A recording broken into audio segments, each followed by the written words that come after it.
Hello. Whew. I thought it would be an easy day today, but it ended up being a disaster.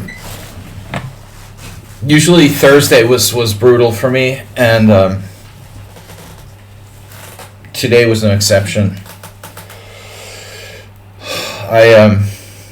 What's up, Mr. Coffee? I apologize, guys, for being late, but it's Astorbate's fault. As usual. No. It's not really Astorbate's fault. I had an event.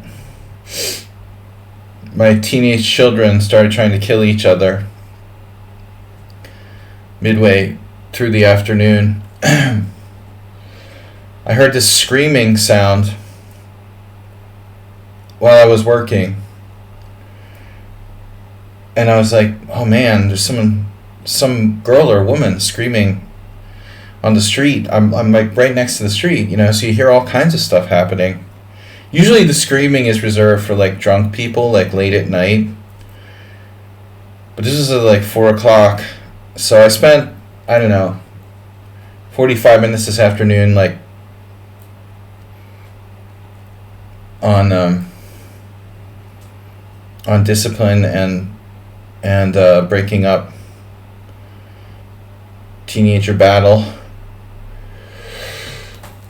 It sent me into a time scramble, because I normally don't have a lot of extra time between work and things, and battle bot children is not what I had in mind.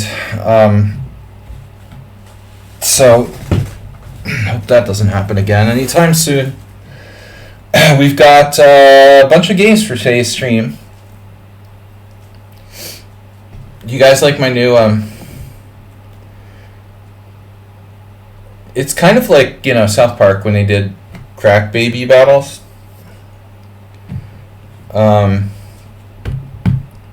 These are like teenage crack babies.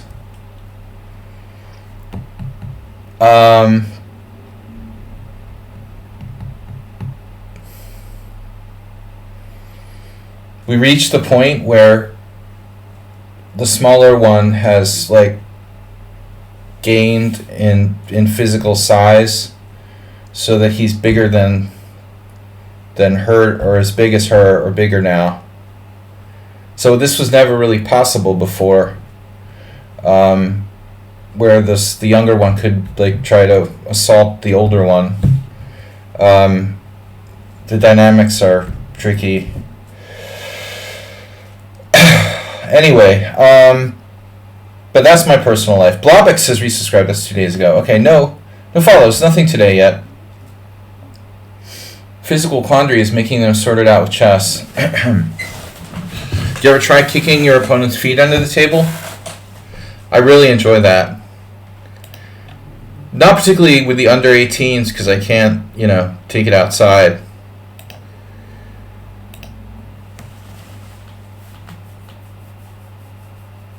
Alright, we've got a bunch of games.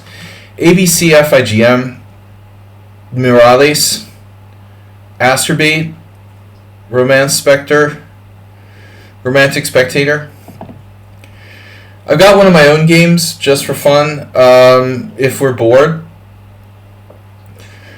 Husky, the White Krakow Whale. Speaking of crack babies. Husky versus Stensteg, and Mr. Slow against high-rated opponent. And that brings us to my new tagline, which is Beating Stronger Players, Part 3. Sorry, no, I meant blog mucking.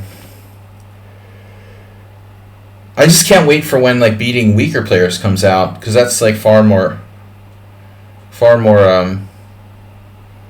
objective. But anyway, like we didn't need any other new like bloggers on lichess. Dude, you can take your Stronger Player blogs and stuff it. Okay, anyway, we like to do a little bit of blog mocking to just kind of lighten up the mood, and the guy now with part 3 of the most ridiculous blog topic ever, beating stronger players. I don't think there needs to be any discussion of this. Alright. Get better at chess. I know. This is not a blog topic. It's just like, make it like how to win at chess or something, you know? Or great games that I played or something like that. No one is like, oh, I need to study how to beat stronger players today. Speaking of which, ABCFIG, I'm losing a game to a higher rated player. Morales is second. Astrobate third, Resident Spectre fourth, Cracker Whale 5, Snedsteg 6, Mr. Slow 7th. How to play Grandmaster moves fast. I wanted to do a new YouTube series today. What was it? Mastering chess in one minute a day. I posted my first like TikTok length, like 1 minute YouTube Shorts video. Not that I want to do this, but just as advertisement. And it's not my thing. I'm not trying to post like short videos. I like to do intense, like real content. But to have some short videos, like occasionally, just to throw it out there in the realm of short attention span theater or whatever, I might find people who, find people who actually watch short videos but like, actual content. So, the short videos are very popular because people just like watch them on their phone. I just want to introduce myself. I'm not trying to like create garbage content necessarily. I like to have fun. There's fun and then there's serious chess. Alright. But, Rook Shields. Alright. Mr. Slow, what do you want to do? I mean, are you interested in starting... you did somehow end up like last on my list or second to last of games. But I mean, if you're here already and like some of the others aren't, you might want to do your game earlier. How do you feel as an unofficial VIP of the stream? And a patron, a second. All right, he likes second. He's too modest for first, but he likes to go for second. Wait till I'm warmed up a little. I'm like suddenly like very thirsty. Couple days in a row, I'm gonna start in a minute here with ABC FIGM's game. Harold Bloom.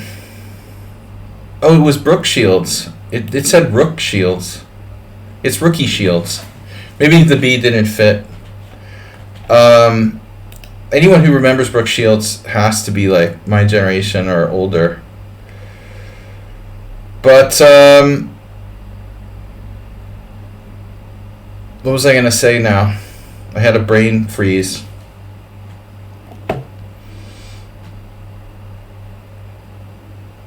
Mr. Slow will do second. What was my brain freeze?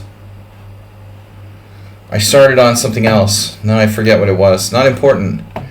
I was going to start with game number 1, but I wanted to say something first, and now I don't remember what it was. God darn it.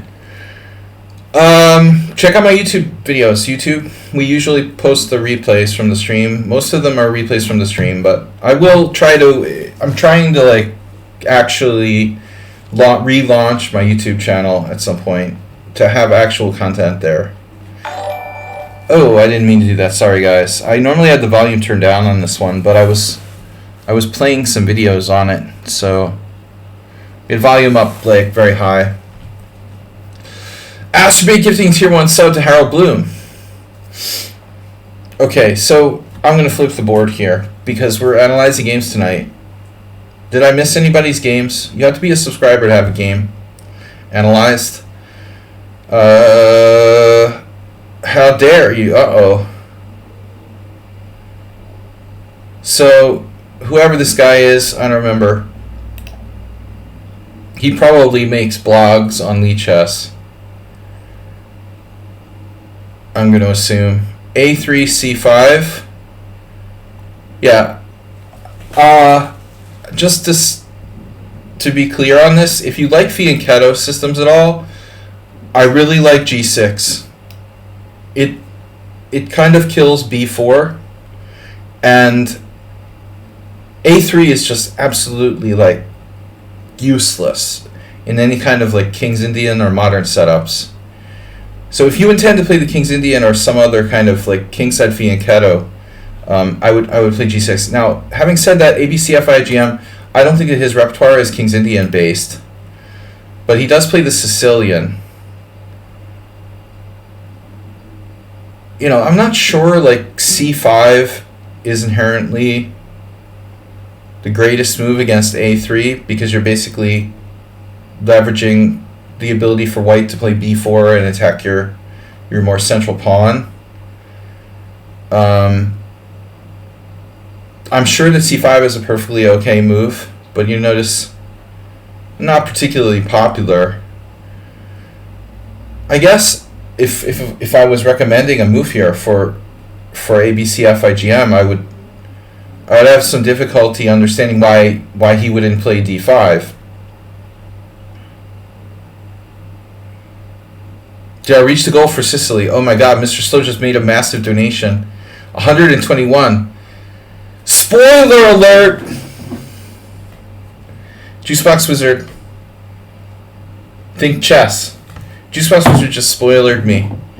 I didn't see it. Thank you for reminding me. Mr. Slow just donated $121. Did I reach the... Yeah, that should be my next... I think that's what I was talking about when I got Mitch McConnell. Like, I was talking about making short videos or something. No, we didn't reach the goal. See International Master reach his donation goal in 1 minute. Mr. Slow donated $121. He's pulling out the big raises now. $121. What can I say? Mr. Slow is the biggest patron of my stream.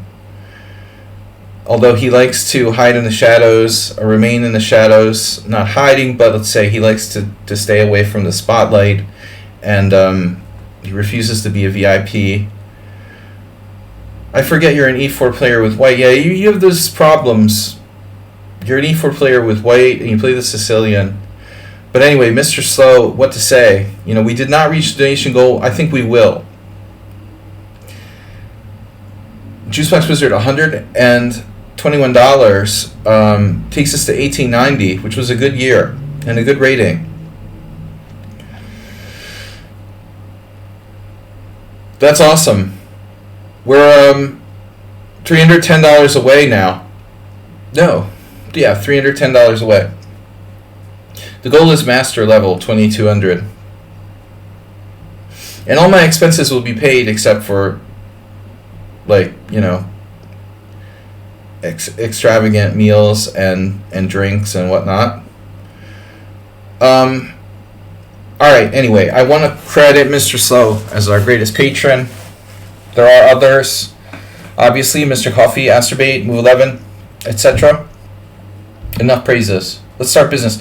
I think ABCFIGM wants to get on with it as well. So he mentions that he's an E4 player. Well, obviously, you can play E5 as well, but the downside of that would be, you know, that maybe like C4A3 is not a bad Sicilian. So I think, you know, D5 actually, I mean, D5 prevents like 2 good central moves, whereas E5 only prevents 1. You could make that kind of argument, you know. We can play a decent English here. So there is that. The English is a decent option, you know. It's not sure that white has as good a move. I think that objectively, like, D5 is probably black's best move because it prevents both c4 and e4. Streamlabs for Sicily Fund. Streamlabs, PayPal via Streamlabs is the way to go. But the best he can do here is to play a prie attack with d4. The French Grandmaster Eric Prie specializing in this stuff, with or without bishop f4. He likes to play an early a3. Although last year at the World Senior he didn't play it. He was playing just disgustingly Prie, playing like the normal London. I wanted to vomit. He was like on an adjacent board to me, and he just kept playing the London system all the time.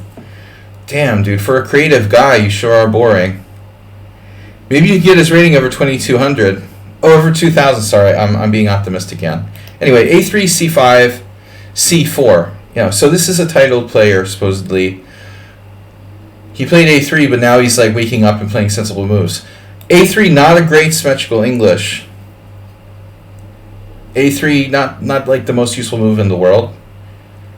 But better than, you know, against other things. You played e5. I don't personally love like the Botvinnik variation, and I think that b4 is a gimme. You're basically setting him up to play a really good pawn sack type of thing by doing this Botvinnik setup. It's not a good idea. Pretty much anything but e5 here. I mean, I suppose, you know, he could play like a weird wing gambit.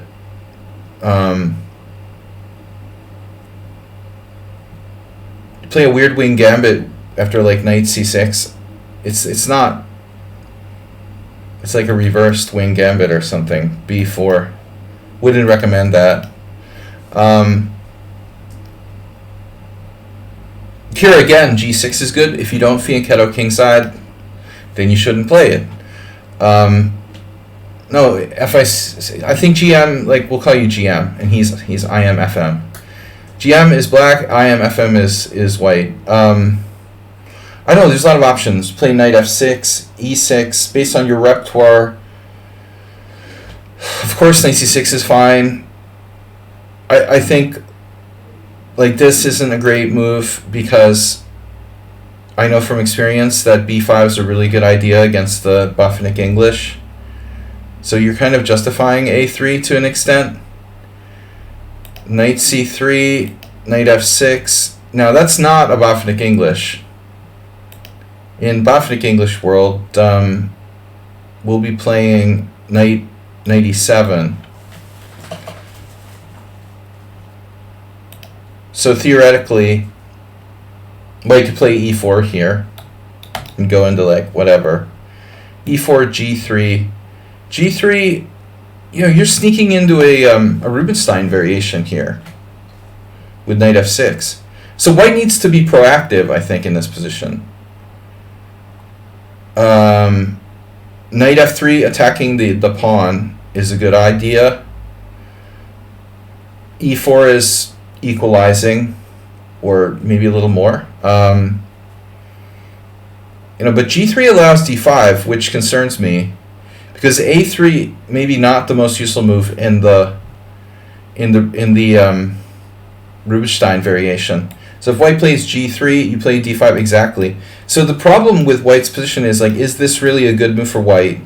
I was talking to Asterbate about the Rubinstein English.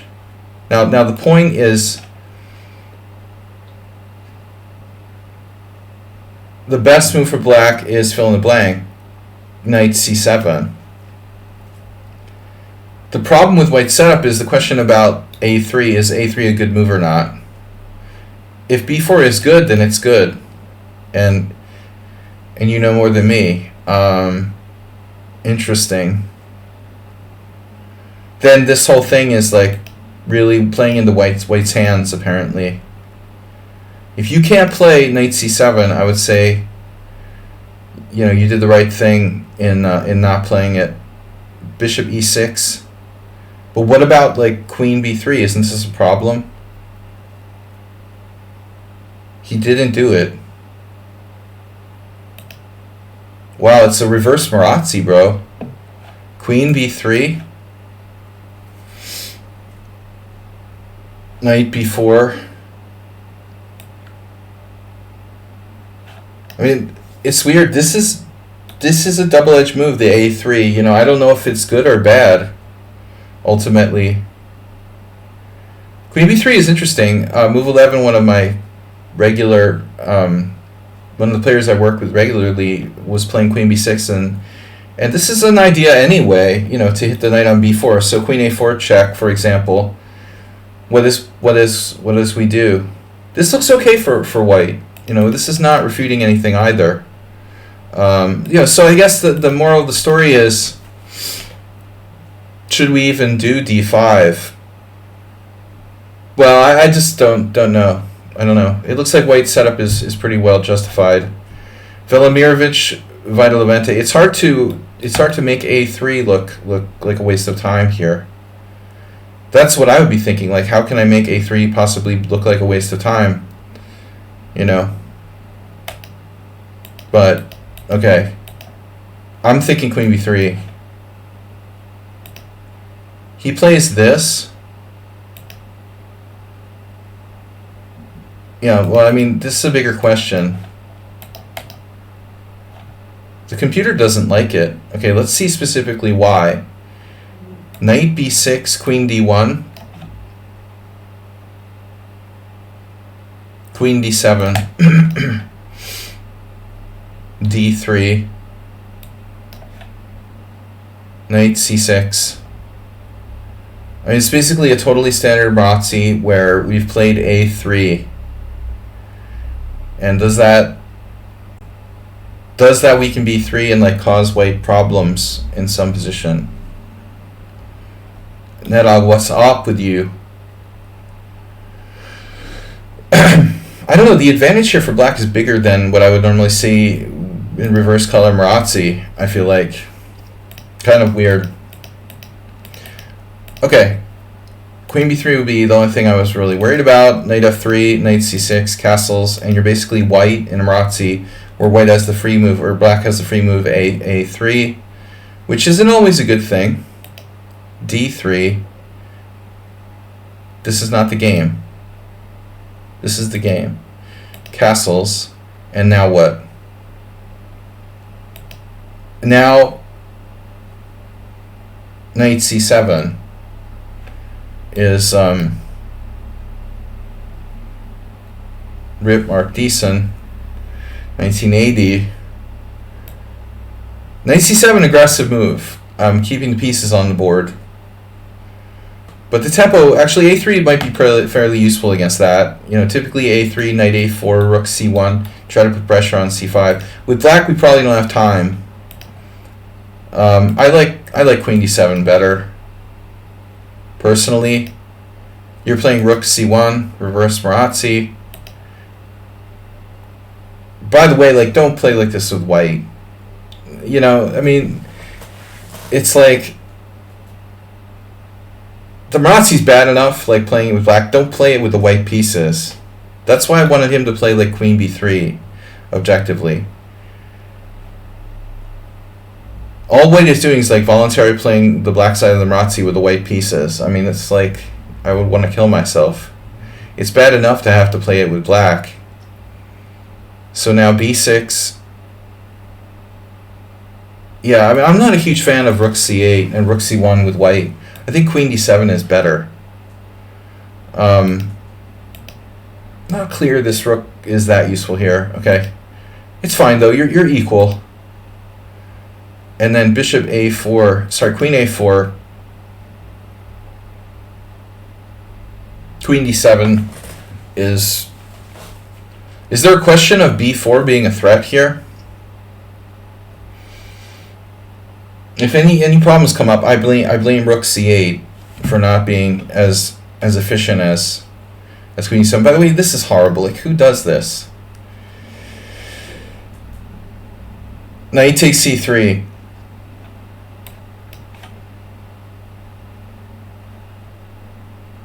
Got in c4. Igor Yelin got in c4. That's who does that. So it looks like objectively maybe if that's really a problem, white needs to take with the bishop, and then it's totally just the tiniest edge for black here. Do we even have that because of knight here?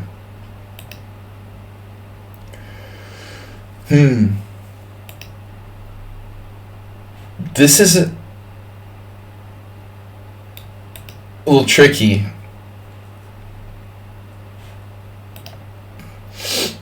Wow, you can play queen d7. Aha! Defending the pawn indirectly. Yeah, nice. Yeah, so this is a weird move. I mean, knight takes c3. Someone played that. You know, a5 is a standard idea, ABCFIGM, but it's not the kind of move like you really want to play.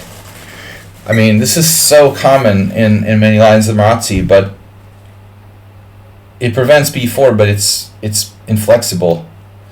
So we prefer not to do that. You're just better as the position stands now. White is trying to equalize. I don't know that Bafenek would have played a5 in this position. You know, the question is, what would he have played? Well, the other moves look good, like queen d7 and f6. But if we play queen d7, do not worry about this. I just want to make that clear. Anytime this happens, at the very least you have bishop takes, and white is stuck with this, what I call the ghost piece. It doesn't do anything. It's a bishop, but it's like very difficult to use actively in ensuing play in these type of structures. You can say the white has the bishop pair, but it's like kind of meaningless. So don't ever fear like knight g5 and giving white the bishop pair, so to speak. It's just like your worst piece, and you're happy to trade it off. End of story. Black is slightly better after bishop takes g5. If there's any consideration of that as to why you didn't play queen d7, this is important. You know, the ghost piece, no problem. We don't mind that. Our bad bishop, it's a Marazzi bishop. It's okay to trade it for a knight. You're at least equal after that. But you know, a5 is pretty committal. Notice none of these master level players played a5. Now you're going to have to worry about your b6 pawn a little bit. So the question is, on queen d7, can he play b4 or something? You're bombarding b4 with everything on the board. I mean, what's he going to do? Knight takes d5. I've had games like this. Knight takes d5, bishop takes b5, b4. Yeah. Here's a game from, I guess, I'm going to guess the Olympiad or something. I don't know. Gary Basanta, that's Canadian. The other guy, not sure. Although it seems familiar. 1989 New York Open, maybe. Alright. Worst case scenario, he equalizes. You know, it's okay to allow b4. It's not like you're worse. I don't love a5. It's sometimes more trouble than it's worth. And now he does that. Yeah, I mean, so from my perspective, white rook f d1 is just not a move that we ever play. It's not a player who maybe plays the accelerated dragon a lot.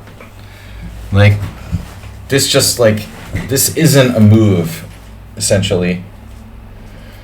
You never play rook f d1 in the accelerated dragon because it simply doesn't have a point, you know. It blocks the queen from its best retreat square. If you have to move that rook, it goes to e1. There's no other place. So this is a weird move by white. And now you're like, hey, I'm playing a title player. I'm going to play f5. You've played a5 and now f5. That seems kind of ambitious, doesn't it? I think one or the other would be kind of asking a lot from the position, but to play a5 and f5. I mean, as it stands now, you have a space advantage, but some responsibility here. Feels like with f5, you're going too far. Admittedly, rook f d1 isn't a good move. Cracking space grabbing. Oh no, it was a tactic.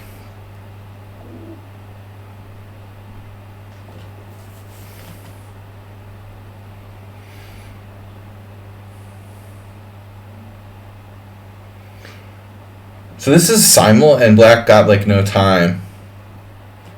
So this guy plays a totally psycho tactic here. Knight takes e5, knight takes e5, d4.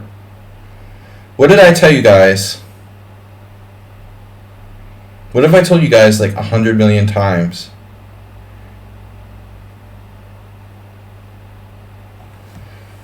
This looks like the kind of move that you play, like leveraging the opponent's time pressure.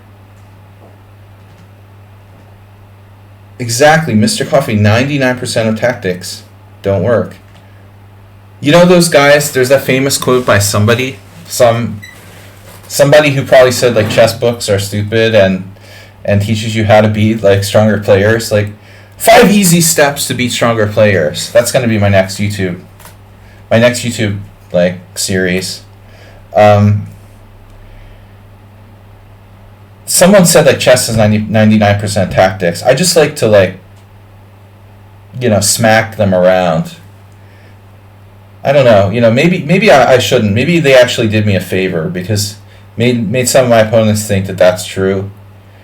I was just doing a class for this for these students for a company where they're having like a workshop on strategy, and they brought me in to talk about strategy to prospective like future business people, and one of the first things that we talked about was strategy and tactics, understanding the difference between them, and the misconception that exactly like in chess, I try to define for them like what strategy and tactics are, and then like someone asked the question, is it enough to be able to calculate a lot?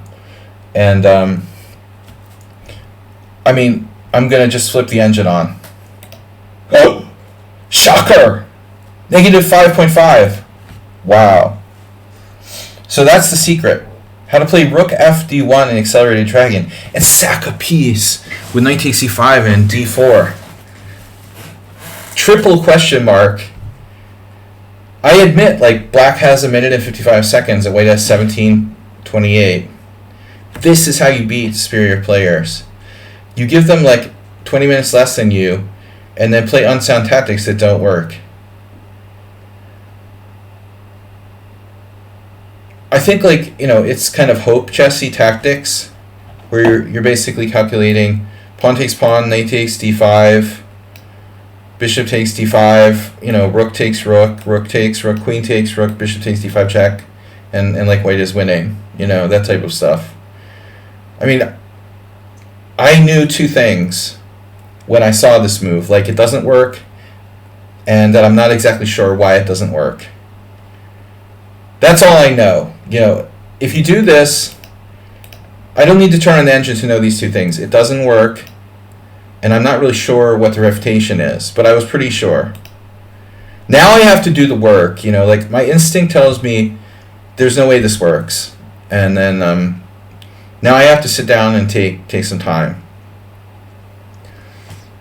Teichmann. Obviously Teichmann, known for his tactical play. He wasn't a master strategist. Yanovsky probably said, chess is not about the end game. So this just totally doesn't work. Knight takes c3. And oh, by the way, I'm up a piece. Bishop takes c3. Now, another piece of advice, and obviously this is the case especially when you're in time pressure, you want to keep it simple. Especially in time pressure. That's more of a consideration. My first instinct here is to take. We trade off a dangerous pawn in the center, and we're just simplifying. Like obviously, like bishop takes, rook takes c1. We're out of the woods. White is down a piece here, and it's pretty clear. If he takes to the rook, it's a little more complicated. You could like think about taking with the queen. Oh, it doesn't work. Okay, we have to move the queen. But, at the end of the day, I mean, it's pretty clear that we're just like, quote unquote, up a knight in this position. If you just are calm. This is really garbage game by white. Just playing for time. It's like an anti-Sladgie. It's like if I did a simul and I tried to just win on time in all my simul games, is what this guy is doing. It's exactly the polar opposite to my simuls, where I'm trying to play real chess and my opponents are trying to flag me. This guy is trying to flag all of his opponents with unsound garbage. It's a bit of turning things on their head, you know. Mr. So says the attack piece, knight on d5 can move away. Taking equal and threaten the queen. Why should it work? Yeah, I don't know, man. I mean, it's just like literally a bullet player who plays for time. He has 15 minutes to his opponent's 25 seconds. Wow. What an accomplishment, man. No, black didn't win this. And he sadly he offered a draw here. As Danny Kopeck once famously said to me, offering my opponent a sensible way out. Black plays queen c7 and offers a draw. Even though he's probably winning objectively, white declines the draw. Because he's a bullet flagger. I mean, what do you expect from this guy? I wouldn't waste my time playing chess with him.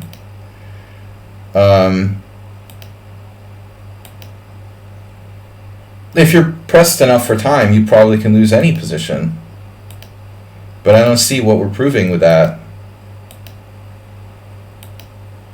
Now white has pretty serious compensation with these two pawns here.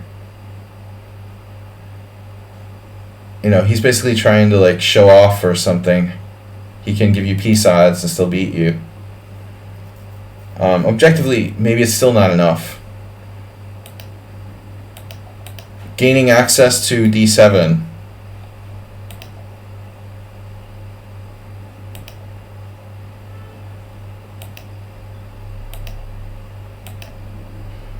So what's up with queen f7? Queen d8 check. And we cannot stop the pawn.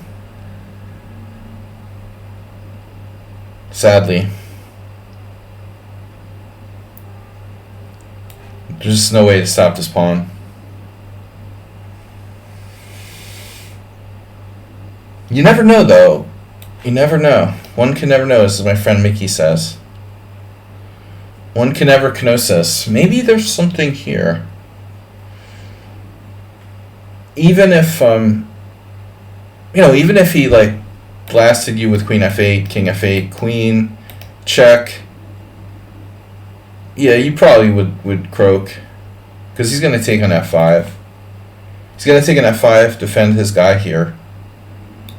But it's like, what's the point?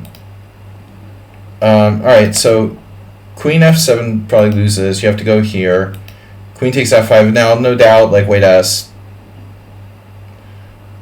at least a draw or maybe winning. He's probably winning. He has so much play. 1, 2, 3, 4, 5, 6. 3 pawns for the piece. Overwhelming pass pawn here. Move 11, just gifting tier 1 sub. You wonder if there's an e3. I didn't see it. I mean, I didn't see how we had time for something like that. Like, at what point could black sack on e3? It seems like now. Instead of that. No, I mean, this doesn't seem like it does that much. You have to consider it, though, I suppose. There's also this. We have to be mindful of that little possibility, the happy possibility of rook d7. No, I doubt that black missed anything. I think he's got some problems here. No, this position, the rook d7 is a huge threat. Maybe black could defend somehow. Rook, maybe knight f6 back. No, he's lost already, it looks like. But anyway, I mean, I'm not going to spend too much time on this game. It's just like white strictly playing for time. It's pretty sick. play simul's where you just like flag your opponents. Okay, next game, Mr. Slow. I'm not going to spend too much time on that. Move 11. I'd like to submit a game. Lasker Napier. Napier was a participant in some like U.S. championships. That's Emmanuel Lasker. Okay, move 11. Thanks for joining us. I hope you're feeling better. I empathize with your sleep disorder. Last couple days I've been woken up way too early and it's messing up my sleep schedule. Move 11's gone.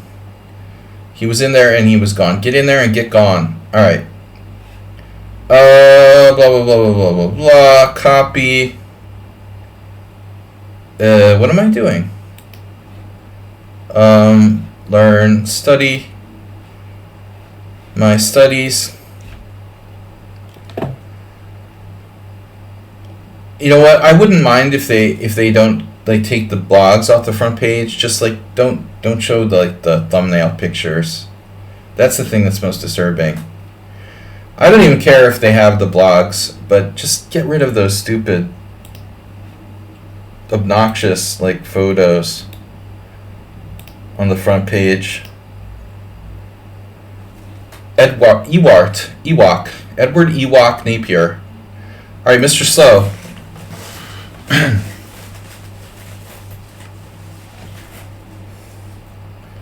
Alright, Mr. Slow is white against high-rated opponent, 2180. Wow, that makes me really high-rated. Make me feel good about myself, Mr. Slow. I'm jealous of facial features. I'm jealous of that other guy, the beating stronger opponents, like AI-generated color scheme. Alright. But they tell you when you make videos, like you should make it orange, yellow, red, and green or whatever. But 2180 is high rated. I feel better about myself. Alright. We've got Mr. Slow with white. This is a live game.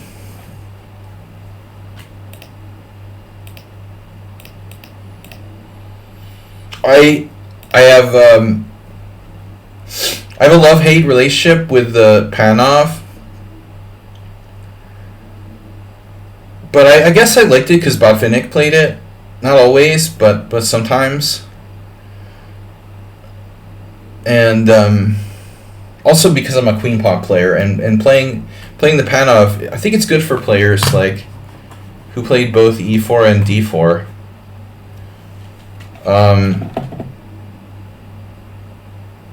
Larry Christensen, also a friend of mine who used to play both e4 and d4 a lot. I'm trying to think like what other famous players in history played the Panov. I mean, a lot of players have, of course. I think like deep down, I don't like it, like because it feels wrong. Not because you're changing pawns, but you're like bringing the enemy pawn more into the center. It's like it's changing away from the center, essentially. Yeah, you know, that's something that I would recommend move 11 in a slightly different variation. In the c4 line, when black plays d5, and then if we get this type of line, I would say yes here. It's not a Scandinavian, but it's like gonna transpose to a classical IQP position. And that is like, I think acid test. I think this is like the acid test for the soundness of the IQP position, or defending against the IQP position. Like you just flat lose a tempo and retreat back to d8, and you argue that black's position is defensible. It's like transposing probably to a Steinitz variation of the Queen's Gambit accepted. And yes, it's holdable for black. But this is different. This is not a Scandinavian. This is a Scandinavian. Yeah, you're right. It is a Scandinavian with It's a Scandinavian with c6 early, which isn't like the main line. Yeah, I mean, as a Caro-Kann player, I never imagined doing it. I have to say, like, honestly, because the Caro-Kann leads to, almost no one plays this because Caro-Kann leads to imbalance already. I do feel tempted to play it when I'm playing the French, though, and people play the exchange variation. Honestly, here, I'm, like, way more tempted to play it. Because it's like, otherwise you're stuck with a totally symmetrical pawn structure. No, this is probably not good. Surprisingly, Black's score in 41 games, not that bad. Carlsen Nakamura had, that's probably some blitz game. I mean, what is this transpose to? Yes, you guessed it. A Queen D8 Scandinavian. Queen D8 transposes to Queen D8 Scandinavian. Favorite of Uber Driver. With the wonderful movie E6. No, but anyway, stupid question.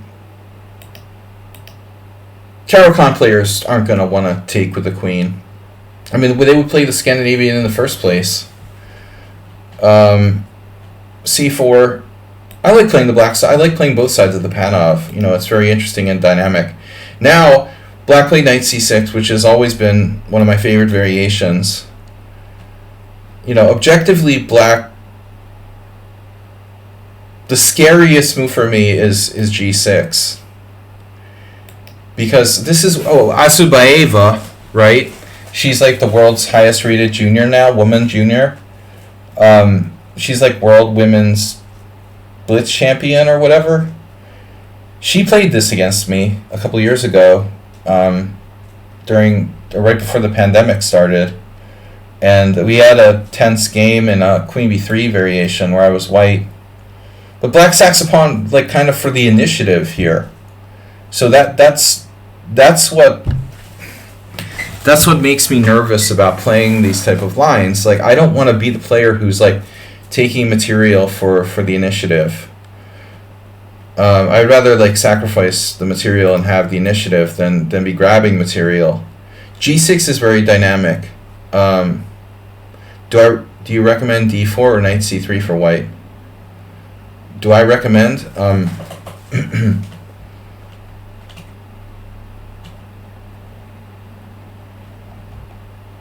Well, I mean, it's up to you. I think the strongest line against the Caro-Kann is the advanced variation, but that takes a lot of understanding. That's not good for everyone. It depends on how good you are and what kind of positions you're good at. My fear playing the Panov is this G6, and really that's the scariest move to face. But Knight C6 is good as well.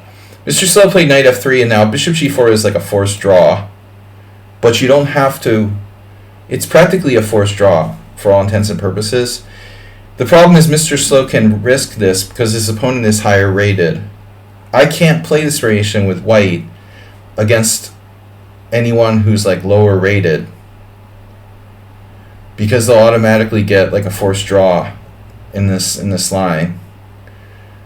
There's a famous variation which is an endgame and it's a dead draw. Basically close to a dead draw. So when I'm Black, I also can't play Bishop G4. I play G6. G6 is the best line. And now, so this is really interesting for me because I played this. If you wanted to win, you were running a risk there, but Black higher rated player is probably not going to do it. G6 is a great move, but it's way more risky than Bishop G4. So now you have a couple options. Bishop G5 is interesting. It's this Bishop G5. I think I lost in a rapid game against that to one Vietnamese GM. if you'll notice the score of bishop g5 being superior to c takes d5, I don't think that's like because bishop g5 is a better move. I think it's because maybe the players who are playing black don't know it as well. I don't think this is a superior move. I think it's just a very different type of variation. But players here with black, the older move was like knight e4. But I don't know, it was Miles or someone who started playing bishop e6. This move probably holds an e-equal game for black. But you have to know to play that, you know. This move is like revitalizing the whole line. It's not new. I mean, it's been around since the early 90s, but I'm just saying. You can also play it in the other position. I mean, Miles probably even played it here. But I don't think this is as good. Maybe this was where Miles played it, you know, to be weird. It's not as correct, you know, unless white plays bishop g5. It's playable. More correct after bishop g5. That's not a variation black would play because he wants to draw. You know, this is like creating complexity and imbalance in the position with a funky move. So anyway, Mr. Slow, yeah, you played c takes d, knight takes d, and now, yeah, we had something similar because I played both colors.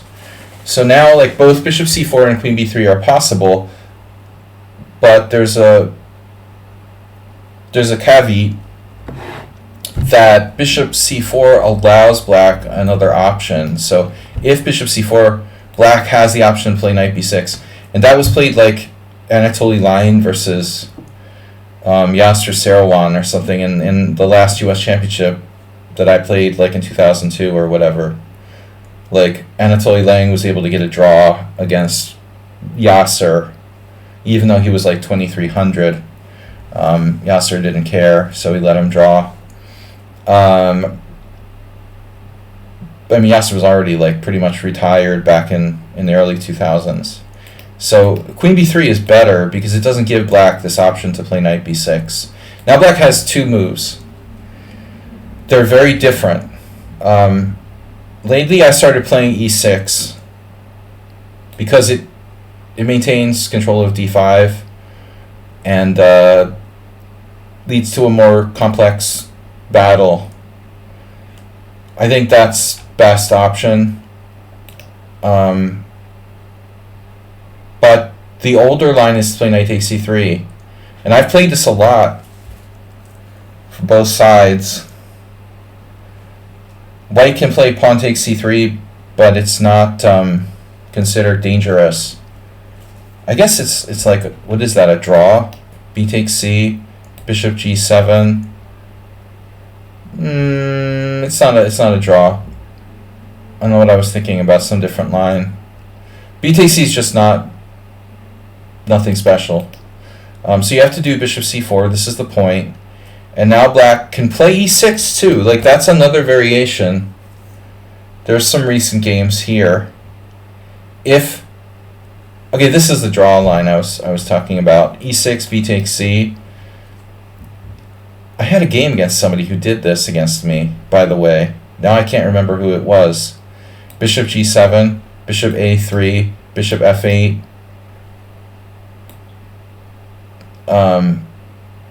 Bishop c1, bishop g7, bishop a3. I can't remember who that was against. Some kind of not prearranged, but practically prearranged draw I had last year. And I just totally spaced on who it was against. A strong player with black who was okay with the draw. But, you know, so e6 is interesting. After this, you have to find a way to play for a win with white. Like, what do you menace? Bishop d7 is also possible. So this needs to be explored. You know, black may want to play e6 instead. This is the older move that I've played quite a bit, and now black has to play e6. And then, to be honest, at this point, I never investigated alternatives. I never considered like not taking on c6 here. So I've been playing this variation since at least whenever that, what's the oldest game here?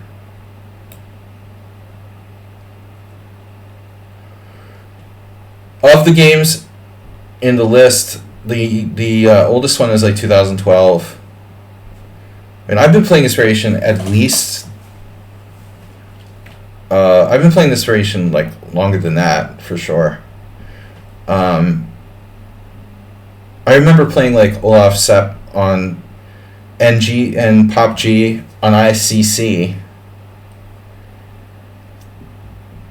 and it was way before. It had to have been before, way before 2012. Like, this is a known variation. Bishop takes c6 check, b takes c. But it just wasn't popular for black, you know. I'm like a trendsetter. When I started playing it, then everyone starts playing it. Castles, and now, you know, I've played both colors for this position. So f6 is like the cognoscenti. I had this game against Hungarian IM, and I also, that was a draw with black, and I also won with white against Stephen Gordon, the English Grandmaster in a rapid tournament. I also beat Pop G. Like, the only time I've ever beat him in a blitz game was in this line with black.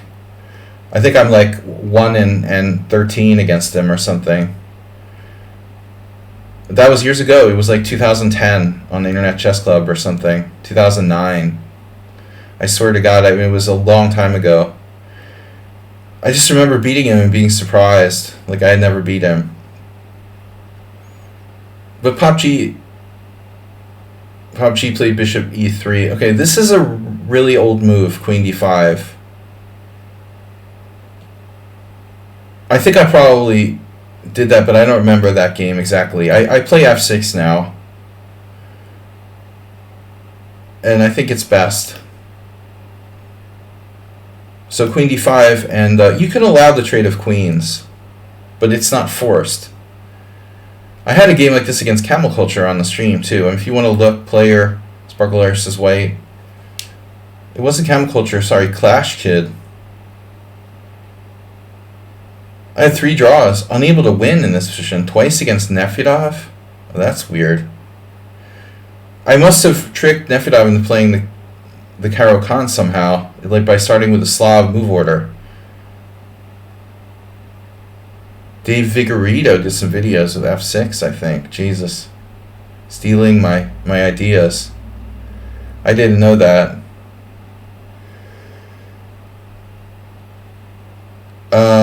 Well, that's nothing new. I don't know, man. You're sure it wasn't me? And I did a game with f6, but maybe he like specialized in on stealing my stuff. Well, I mean, it wasn't my invention. I mean, you can see who played it, but actually these games don't go back far enough to accurately see who invented the idea. But queen d5 is not best. I would prefer to keep the queens on the board. This was probably the first move I played originally back in 2007 or whenever I played it for the first time. And I lost to Olaf Sepp. We played many games on ICC in 5-minute. Estonian IM. He was quite strong. He taught me how to play the white side, essentially.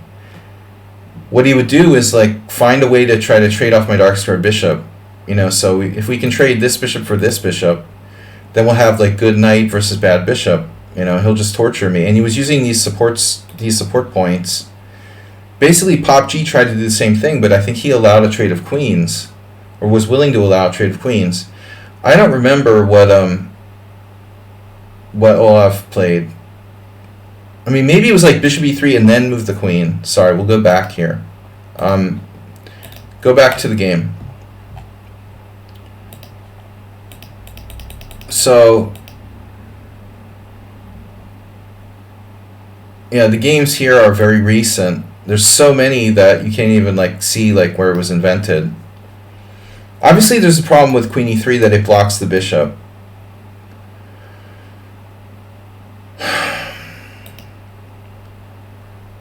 You know, and this is a serious consideration to keep an eye on C5, the dark squares here.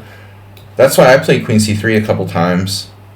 It looks like there's an even distribution between Bishop E3 and, you know, so this ending is what PUBG was like wanting to play.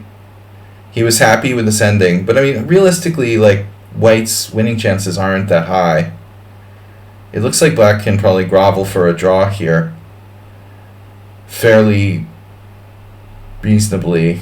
Though this pawn, you know, you cannot let like the white rook down in there. Anyway, there's a lot of subtleties. Queen E3 should be one of our simul games. Okay, let's see. So with me with Black, no, I mean, I wouldn't play Queen D5. I would play F6 right away. And now you played Queen E3 against me. Right. Now, I don't know. You know, I think I'm on my own. I mean, are there master games here? Like, very few. So your Queen E3 is a rare move. Usually people play Bishop E3. I think that's what happened in my game with Stephen Gordon. I probably played Bishop E3, and then, you know, he did something like Bishop E7, Rook F, C1. It was along these lines. Alright, so Queen D5 is kind of a mistake, and then Queen E3, you know, is it appropriate or not? Black hasn't covered the weaknesses over here.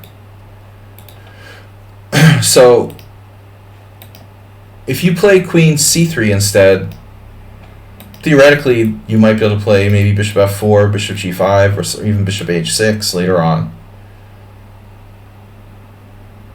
After Queen D5, Queen C2. Okay, Queen C2 obviously is an idea. What is the advantage of Queen C2 versus other moves?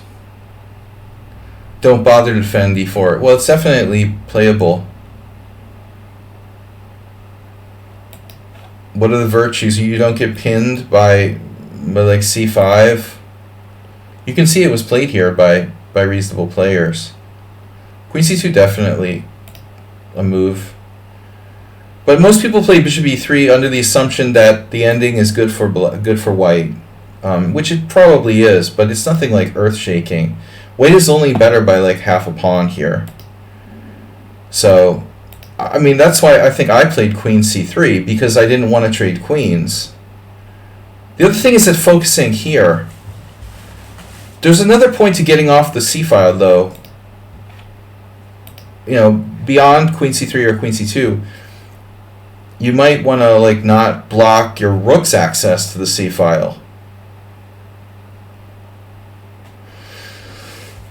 So rook c5 is often devastating, or even knight c5. That's why f6 is really important, because Black's bishop can keep controlling this diagonal. The pawn does the job of the bishop by controlling e5 and g5. Queen e3 is an unusual move. I think that Black should still probably play f6 at some point. What did I do? Wait, what? Oh no, sorry. After f6, duh. Okay, this was our game. You beat me with mind control or something. I played bishop g7. I don't think I've ever faced this. And I want to keep this bishop on this diagonal, but I had a little bit of a dilemma because I see you have this.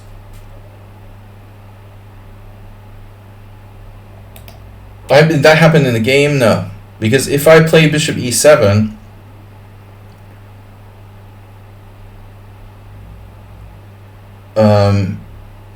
well, right here immediately is possible. You could put the queen on a different square, going forward like queen f4 or something. Keep in mind, I just want to caution everybody on this Mr. Slow Carol Khan variation.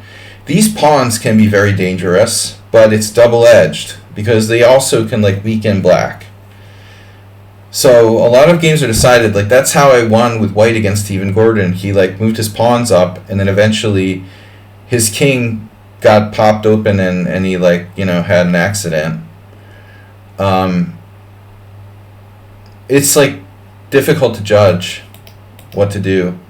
But I regret playing bishop g7 against you because now I have nothing to cover this diagonal here. So Mr. Slow plays bishop d2. I mean, I could play a5 if I wanted to. I castled. Now here immediately you have bishop b4. I don't think it's a bad move. I would play rook f7. Asterby, thank you. I actually don't see any reason queen c3 would be worse than queen c2. Does anybody a real student of chess history here?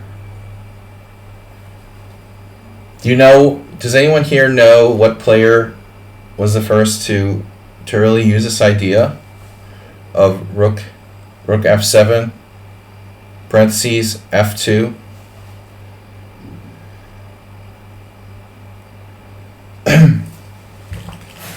There was a game with reverse colors.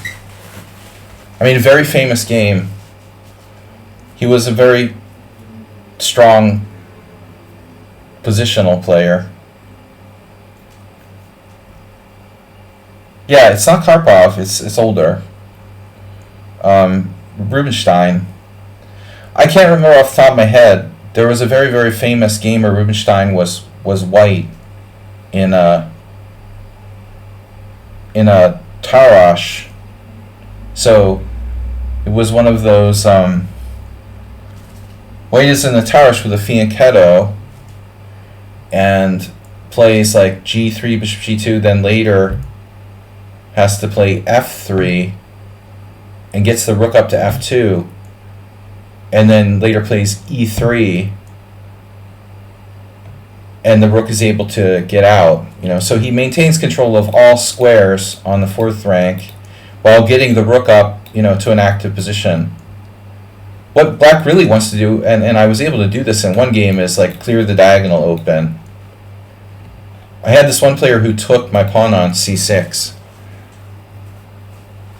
Anyways, it's a long, very complicated variation. I could go into incredible depth here.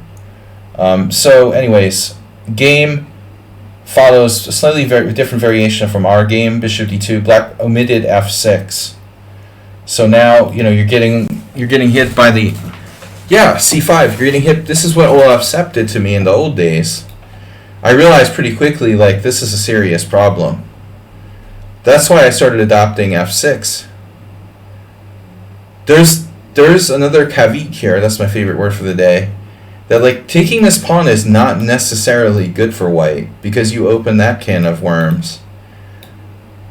There could be situations where you actually take the pawn. I think what white wants to do is dominate the dark squares, not necessarily like win the pawn on c6. You want to dominate the dark squares, and ultimately what we'd really like to do is trade bishop for bishop and leave black stuck with a bad structure and bad squares on e5 and c5 and not allowing black any freeing breaks. We're not trying to win the pawn on c6. We're trying to prevent black from freeing himself with c5 or e5. And now, yeah, I mean, this is a maneuver that's common. I would assume, like, you probably considered the possibility of, like, two pieces for the two rooks for the queen here. That looks kind of dangerous, actually, because black is almost down a bishop. This type of situation I would be very reticent of, given that relatively useless bishop. Not something I would go into. Bishop's sad, isn't it? It can try to come here, play f6 later. And now, wow. Yeah. I mean, what's up with the b2 pawn? There's a fork. Okay. It takes me a while to see tactics.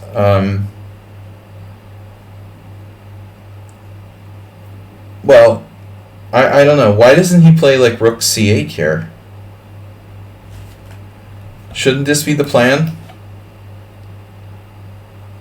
You can triple nipple.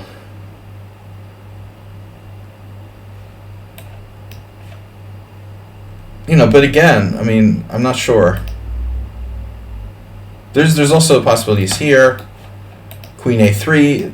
I think that's what popped up in a lot of my other games. This pawn can be harassed. Black just doesn't want to be in this situation where you're crawling all over his dark squares with those outpost squares and stuff. That's why you play f6 and leave the bishop on f8. So rook b8, okay. I mean, rook b5, okay.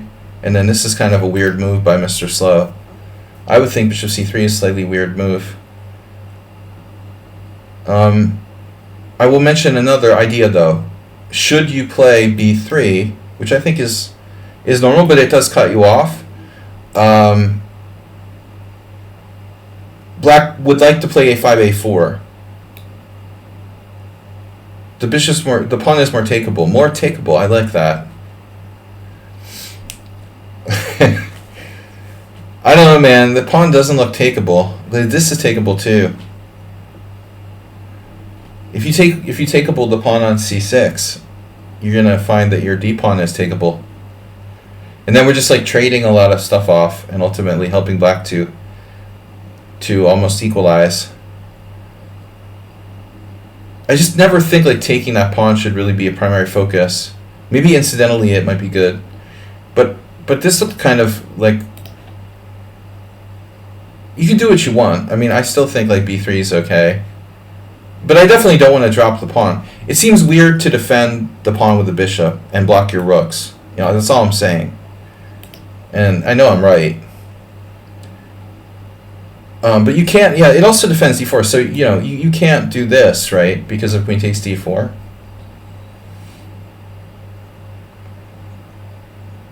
Grishuk had a game, Mr. Slow, do you remember? There was a game like Grishuk against Nepomniachtchi. You guys may not have seen it, where, this is a couple years ago, where Grishuk, well, the whole thing was like based on sacrificing the d4 pawn. This can be sacrificed in some cases. Yeah, Mozart a3 with bishop b4. The only thing I don't like about a3 with bishop b4, fundamentally, is our like tendency to have like weaknesses on the light squares. It's very possibly not a big deal. But if a queen gets into a2 or something, like it could be, in a vacuum, I'd rather put my pawn on b3 and have a little bit of light square control. But yeah, it's possible he can lever us with a5, a4. So it's a tough call. On the other hand, like, you don't have to do anything, I guess. I mean, he's not threatening anything here. Bishop c3 is just awkward. Rook d8 is actually a good move. And now Mr. Slow is like, well, Mr. Slow doesn't seem to have necessarily a clear plan with rook e1. This feels like I don't know what I'm really doing here. It's not crazy to think about h4.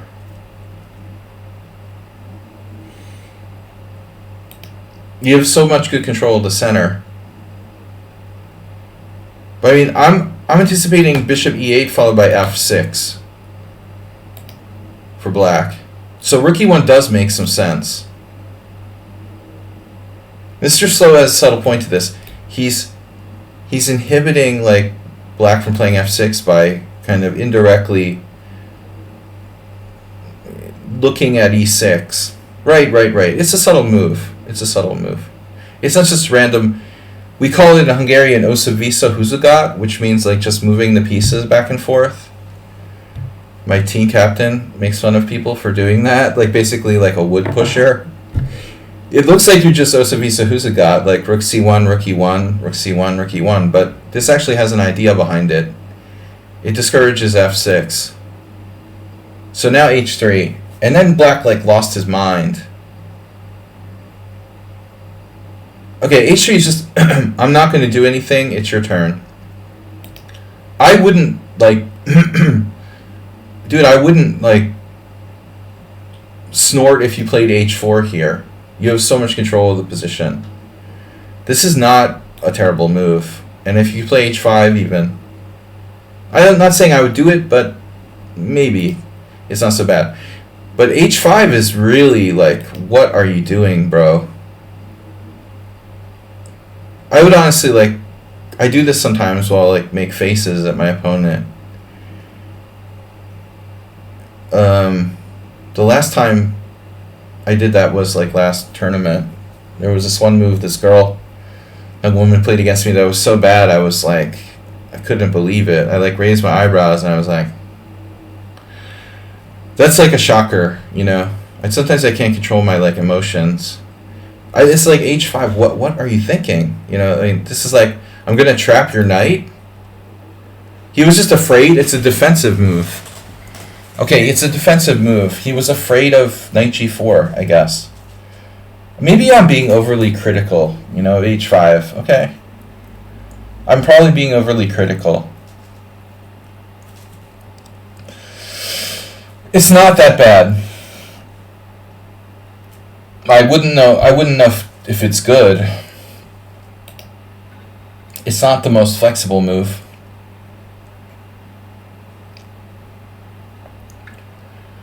I admit it prevents knight g4.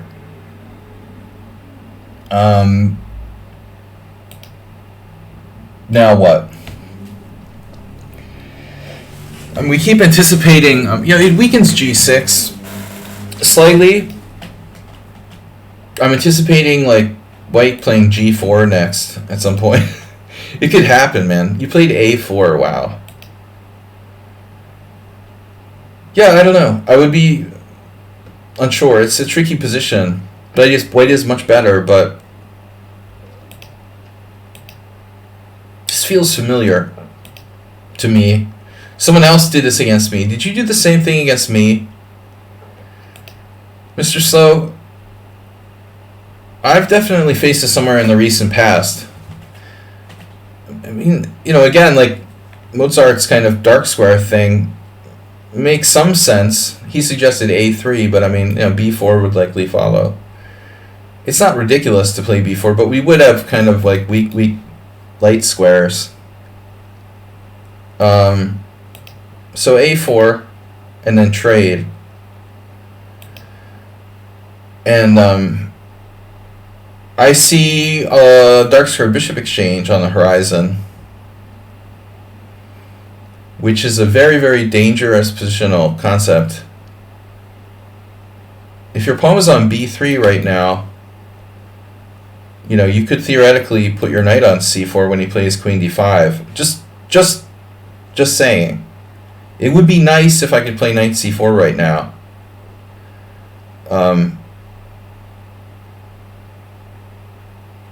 Maybe it would lose a pawn, but at the other end, you know, we could play knight c4 and trade the dark square bishops, and I probably wouldn't care that I was down a pawn.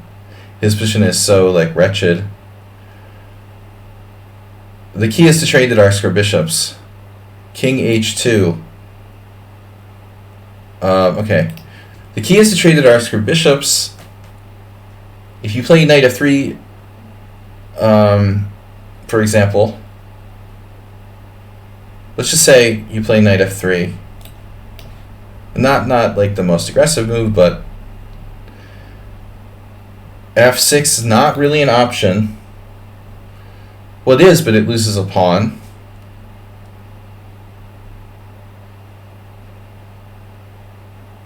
I don't know, man. I mean, like bishop takes c3, queen takes c3. I think that I like your position. Although it's not winning per se. Plant the bishop on b4. I get you, Mozart. You're not committing to b4. King h2, though. We're just sort of putting our king on a square where we don't get checked on the back rank. There's the weak light squares. And now queen e4. More than just defending the pawn on a4, I would say. This is a master level centralization.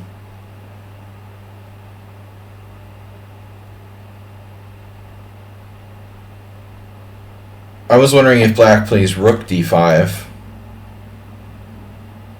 Because now like both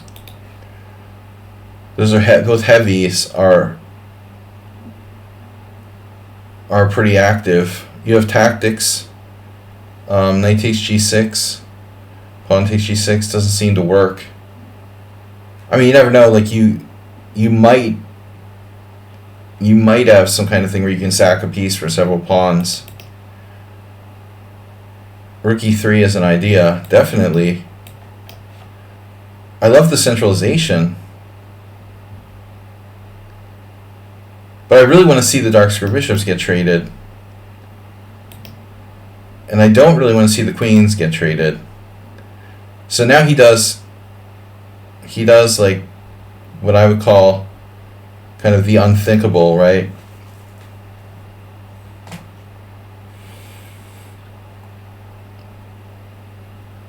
Mr. Slow is leveraging his like lower rating, and like I hope you offer to draw at some point, Mr. Slow. Right around now, right around here is the best point to offer a draw. But you have to be 100% sure your opponent won't take it. You know, you just want to push him over the edge. You're too concerned he might actually take it. If you sense that he's like desperately playing for a win or something, it might be a good thing to do. But you have to be sure they wouldn't take it. So now b4. I was thinking maybe sack the pawn outright, but I'm not sure if we can. Unfortunately, I don't see a good way to do it, although nothing would surprise me. We even have to look at like radical sacrifices now. We need access to like a square. We need the queen to have access to a square. How about queen f4?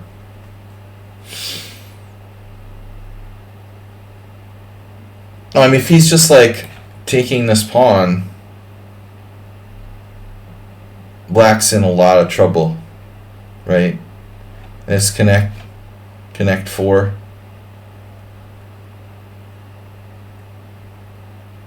Incidentally, I don't know if your king was best on h2. I mean, maybe it should have been on h1. Because here, like for example, he can pin you. Not a big deal, but it might cost you a move or something. Something to think about. Queen f4 looks interesting. Oh, Mozart with g4. g4 also possible. I mean, how does black defend against this? Is there some sort of like bishop d4? Does he have a literal defense? That seems like mildly annoying. Ironically, like he would trade the bishops. I mean, still white has a huge attack here. Again, your rook e3. Is it enough? I don't know. But g4 definitely. We have so much control now that maybe. This is obviously like 100% a5 is coming. Now, rook e2. Very hesitant move by white. I think now we're really talking about queen f4.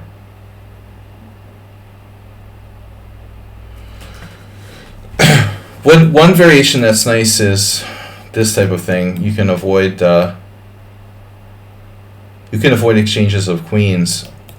I mean, now we might even have endgames where we're winning because the a pawn has passed.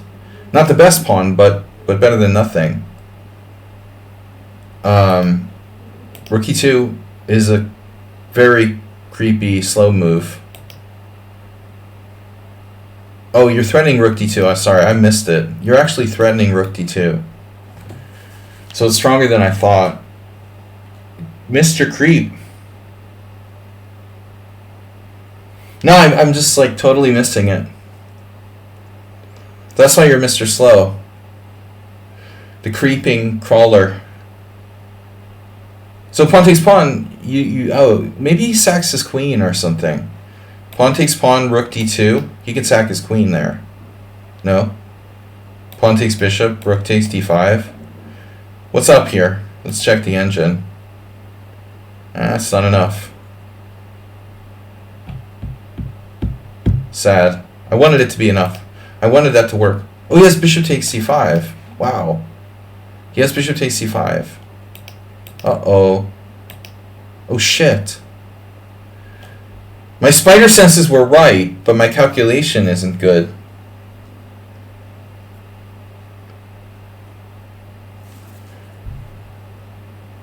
Uh-oh, internet. Are we still there yet? Did we lose internet? Yeah, Mr. Slow, I missed your threat. I'm not seeing any tactics. I'm thinking like too strategically. But not surprisingly, he has A takes B. So, objectively here, you know, maybe it was good, but not enough. Do you have a better move? I don't know. Maybe a better here. Just give away the pawn. Yeah, my move. All right. I'm vindicated. I saw what the engine said. It said queen f4. You're not going to get me to play no sticking h5 instead of f6. I mean, he's just asking for it, man. Look at this. Mr. So was a little bit lucky. The guy misses pawn takes pawn. And now, I think there's a limited number of responses. Wow. So now you have the outside pawn plus. It's like that. Nobody ever like knows my Fargo references, but you have your whole life and you have your whole life plus. The guy's like selling insurance, Martin Freeman. So white has mating threats on the king side plus the outside pawn on the other side. It is kind of nice. So it's like, well, what do you do? Like, pick your poison. Either you take the dangerous outside pawn, right? Was that the one with Steve Buscemi in it? I was thinking this was season 1. Steve Buscemi was in one of them. You want that cost protection.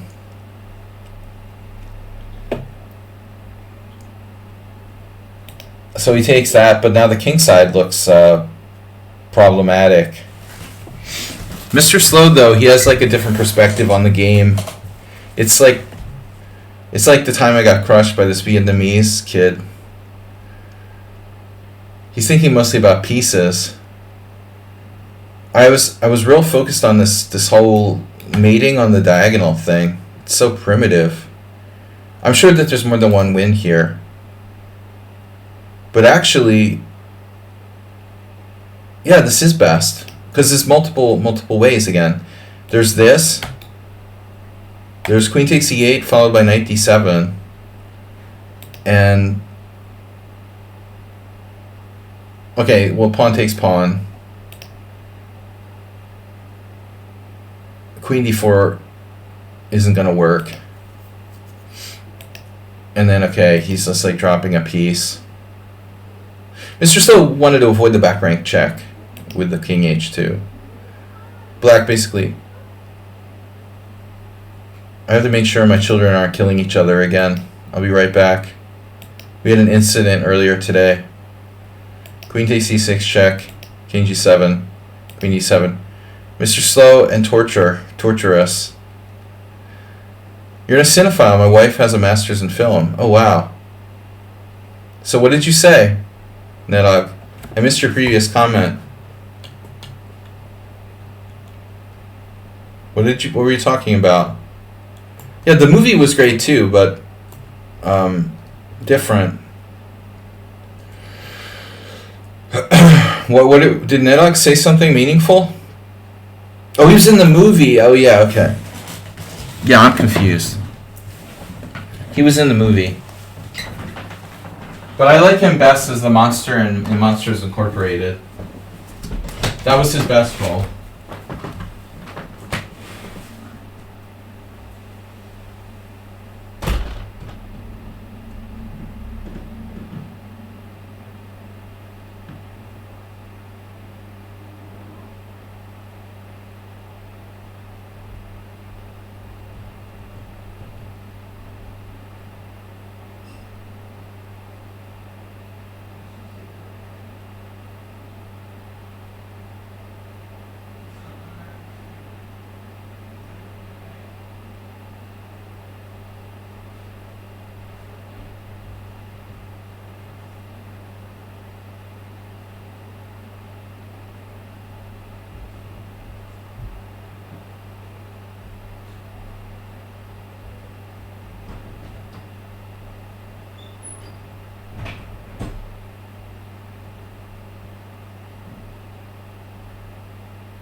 Listen, everybody, I just want to say that was an extra long game. Mr. Slow donated $121 to the stream. In addition, I spent a long time on that game. We've got more games to cover. But that was a variation that's special for me because, as I mentioned during the game, that's a line that I've had with both. It's a rare variation that I play with both colors. There's not too many lines that I play with both colors, so when we get something like that, for me, that's it's like doubly interesting because I like to play the position for both sides. Alright,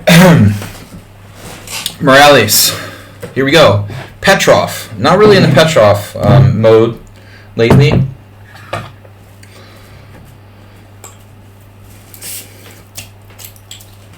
Neophytes and cinephiles. Oh, I bet she has, Neda. Hard to teach you something. Well, that's what I heard. Yeah, he met her at film school. After he seduced his adult education class teacher. Adult education. I did adult education. I remember that. That brings back memories now. Adult education class. Sex ed. Oh, it wasn't chess. Alright, no, seriously. Morales with black. Okay, the Petrov. Ugh. Education.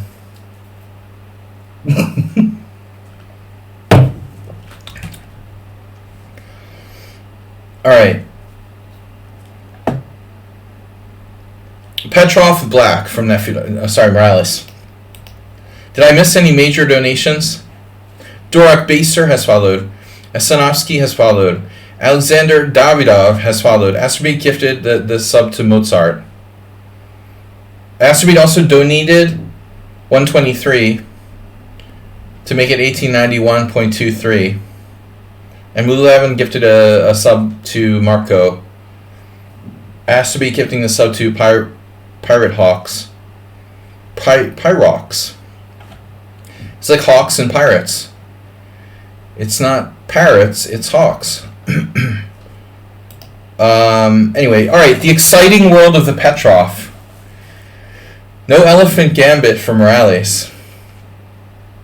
I do like me a good elephant gambit. It's a kind of rare variation of the elephant. D6, knight f3, knight e4, and now bishop d3. So I don't seriously know this line, and this is a fast game. Morales has been submitting these trashy 3-minute time control games. I guess he doesn't have time to play real chess. But his opponent is 2400 in Blitz, and this is a line that the computer likes. The thing about the Petrov that's so awful for white is the nightmare of the symmetrical pawn structure. Is bishop d3 a little awkward? Are you a little awkward? You don't get out much, do you, Chess Ibra, from the emergency room?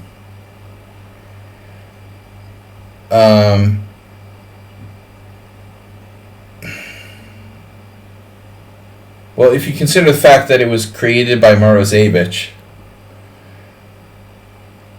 it would obviously, yeah, this is not a classical move. But strangely enough, it seems to be pretty justified by the recent engine evaluations. Like, I never thought it was anything special, and it probably isn't, but the computer actually feels like the computer told me it feels that it's hard for black to completely equalize. In practice, I want to stay like a million miles away from anything that's like symmetrical pawn structure. So when I play the white side of the Petrov, I want to play like c4 as soon as possible. Try to imbalance the pawn structure.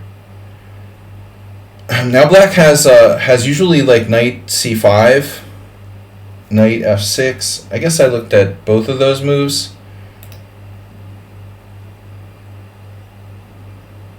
D5 is fine, as long as white can't take. Taking is obviously not the idea.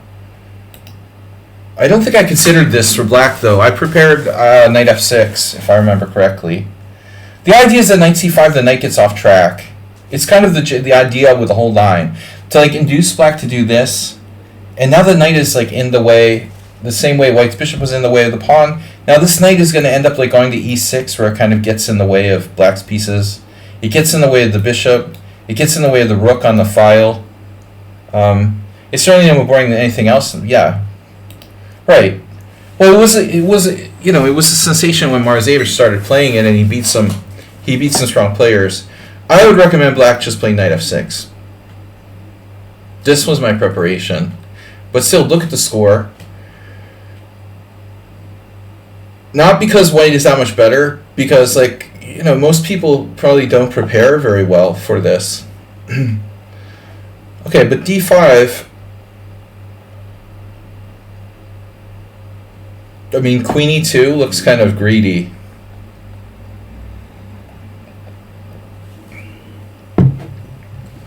I'm trying to remember now. Do we sack a pawn? I mean, I guess I didn't really seriously consider d5, to be honest. I don't think I inherently trusted this, so I haven't really looked at this, but it does look critical. I see. So now you have to defend the pawn. You can't just sacrifice it. There's one game where someone played bishop e7. Wow. And it's high level. Vasya versus Giri. I mean, is this really enough compensation?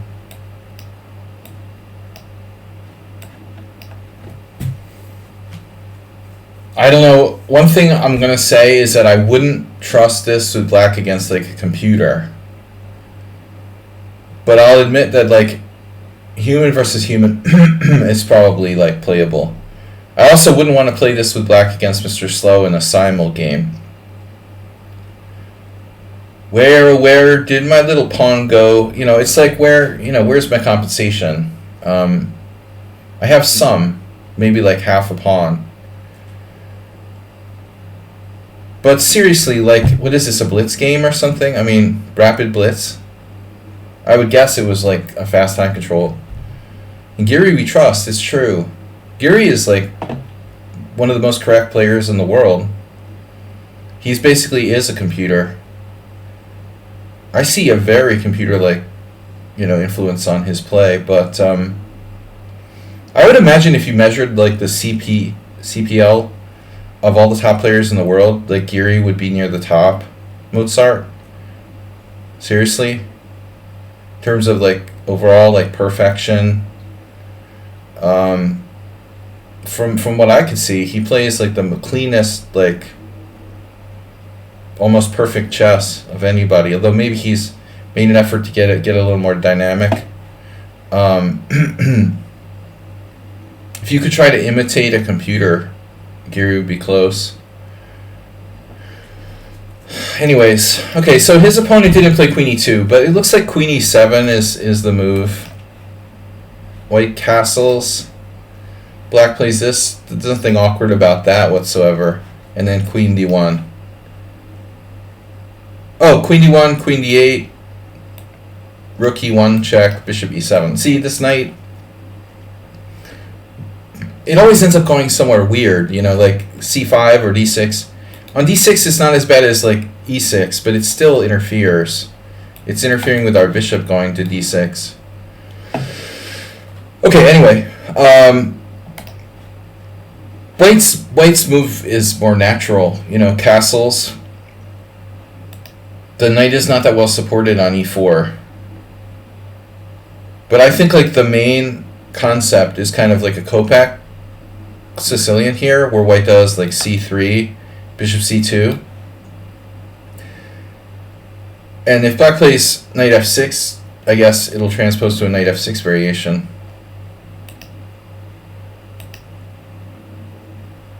Yeah, notice there's 4 games with knight f6 and all 4 were drawn. I'm 100% playing knight f6 here.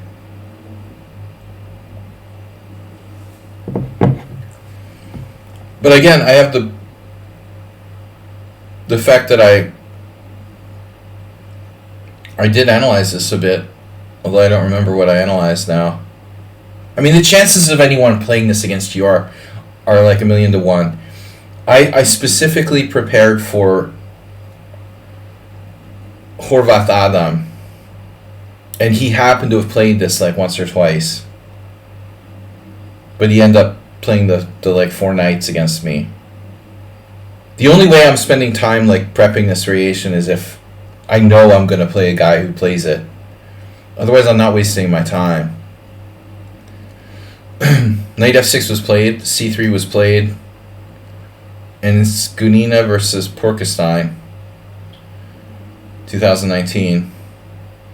Porkosian.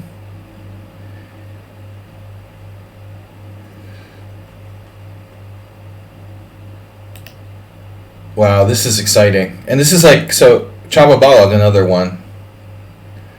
He plays a lot of like really dry, boring e4 stuff and knows theory very well. Bishop c2.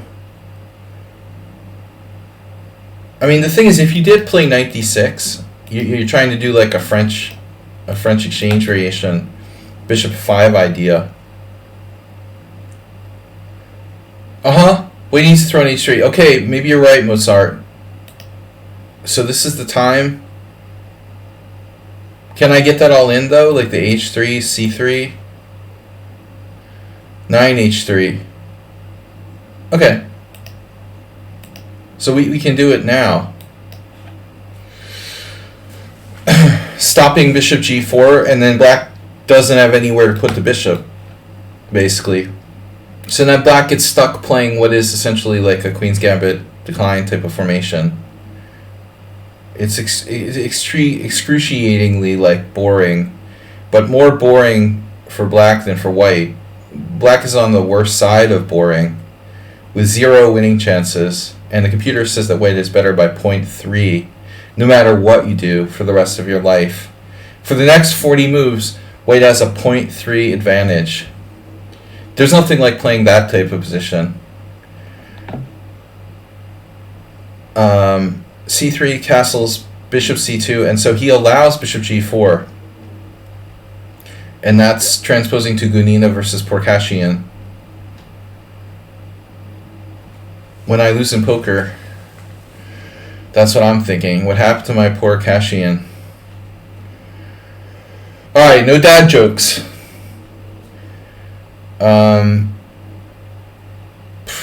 Yeah, Gunina played d4 here.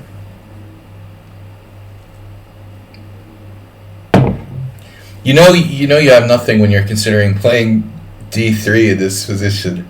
Seriously. Alright. There's always g4. Do we go for g4? What do you think, Mozart? No one had the cojones, literally, to play h3. I mean, I'm happy to get that bishop. If I can get a very small edge, now it's like 0.4 better for white. I'm happy. Black should play bishop h5, but now we go. And black can't sack a piece here with the bishop on e7.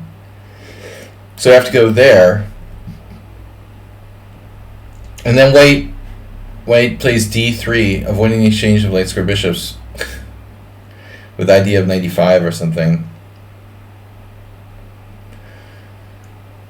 I don't know. It's better for black. Wow. c5, 95, knight c6, knight g6, f g6, opening the f file. Enjoy your Kopek system.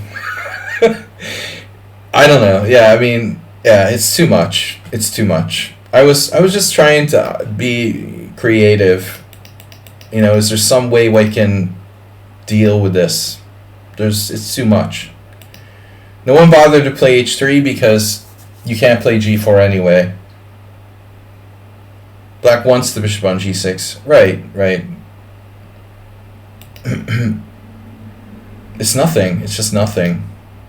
So now else played knight c6, but knight c6, I feel like knight c6 is a little bit controversial. You know, no one played that, and obviously you could see why. When you put your knight on c6, it's dominated by the white pawn structure. I mean, knight d7 is more passive, but you don't block your c pawn, and you settle any kind of bishop g5. To be honest, like, I guess black could even consider playing c5. It's a bit over the top.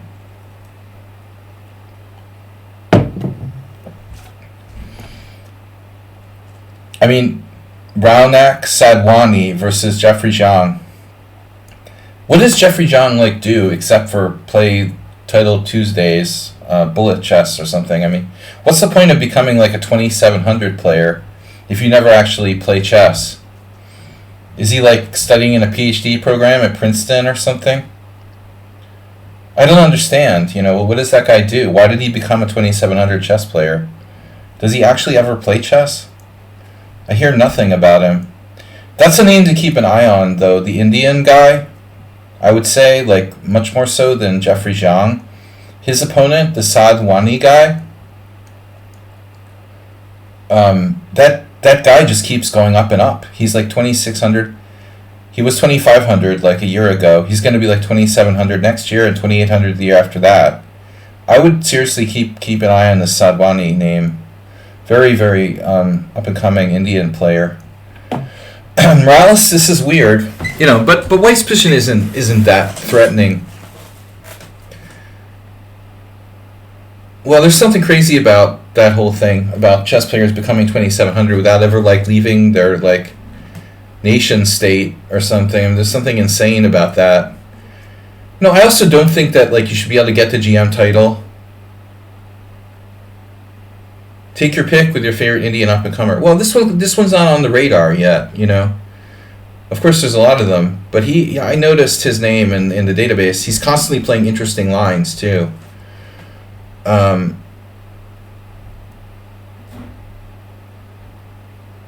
I think you shouldn't get the GM title unless you play, like, internationally. Like, just playing GM tournaments in one country shouldn't count. Just saying, like, there's too many players like that Zhang guy. They're so-called international grandmasters, but they've, like, never left the United States. There's something really weird about that, How can you be an international grandmaster when you literally never leave your own country? It's just so bizarre. Supposedly world-class player. There should be a requirement that your norms have to be, or you have to have played in, like, at least 3 countries or something.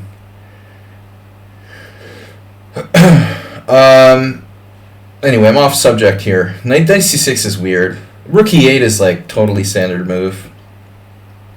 Dares we trust in Geary again. Man, Geary lost? Unbelievable. He lost. Yeah, see, like, White just sits on you. Bishop f4. This is fun, huh? Are we having fun yet? It's like the Shrek and Donkey scene. Are we having fun yet? Are we there yet? It's actually, are we there yet? But it's like, dude, this is not my idea of fun. So even now, Black has to be careful, it looks like.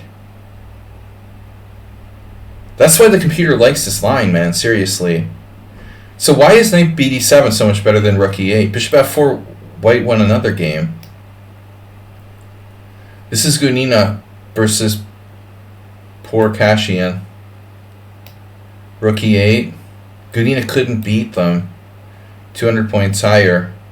Knight f8. That's a different game. Oh, she played queen d3. And Black gave up the bishop and still drew. Anyway, this is really boring stuff. Okay, knight c6. Good for a computer for White. Now it like has a little bit of a QGA kind of feel to it. And why I'm saying that? Wow, Morales with g5. My God, dude. You got to do something. He did this to himself by putting his knight on c6. But maybe it's good enough. Maybe Morales is a genius, Maybe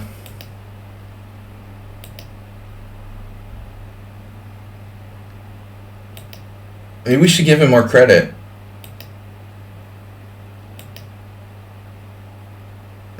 I mean, white could play bishop takes bishop. It's nothing special.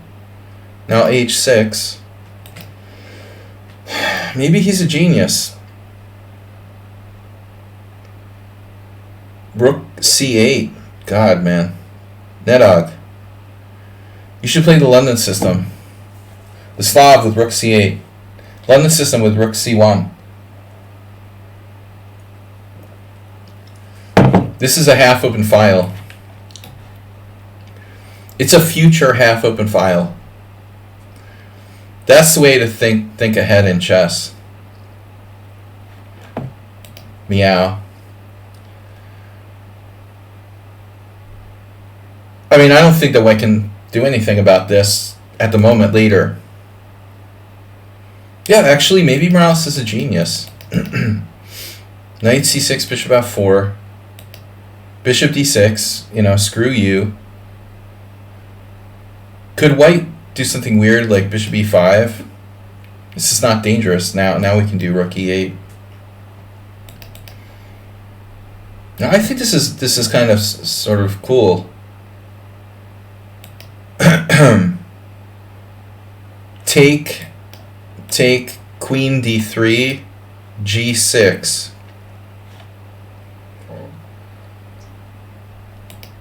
Or queen g6 if you want to be like creative. A little too creative, if you ask me. Queen g6, pawn g6, bishop g6.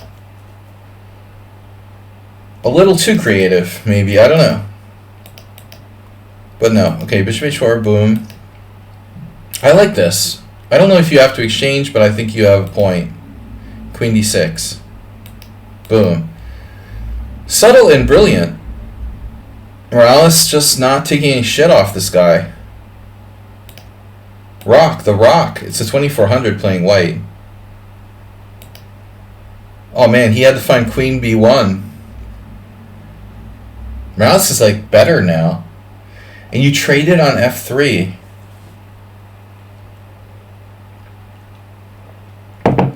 I don't really like this move, bishop takes f3. But I think like you got to accept that, you know, we're not playing for a win here. I think we draw. I mean, there is an issue, right? With rook e1, queen e1, rook e8, queen f1 coming here. And rook a1. I mean, is this really... Is there anything for white here, just hypothetically? Or queen d3. Does white really have an advantage here? Oh, we'll start saying knight... Well, no, I mean, he's nervous about the control of e4. Mozart... I mean, it's possible like Frank Marshall could start getting the initiative here. But maybe it doesn't work. Maybe you're okay. You got knight h2 or knight e3. I think he was just, it's a blitz game and he was visually concerned. Maybe you're right, but he would need more time. Getting out of the pin, you know, isn't that weird. It's a normal move in the London or... And being creative with pawn takes pawn. Anybody?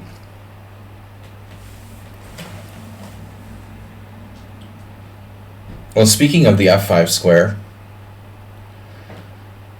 I'm not liking that f5 square. There is also the additional possibility of rook h1 here. You still have it, you know. I mean, black knight will come back, but that's not ideal either. I mean, I think black ultimately might pay some price for the weakness of the king side here. It feels to me like black is slightly worse.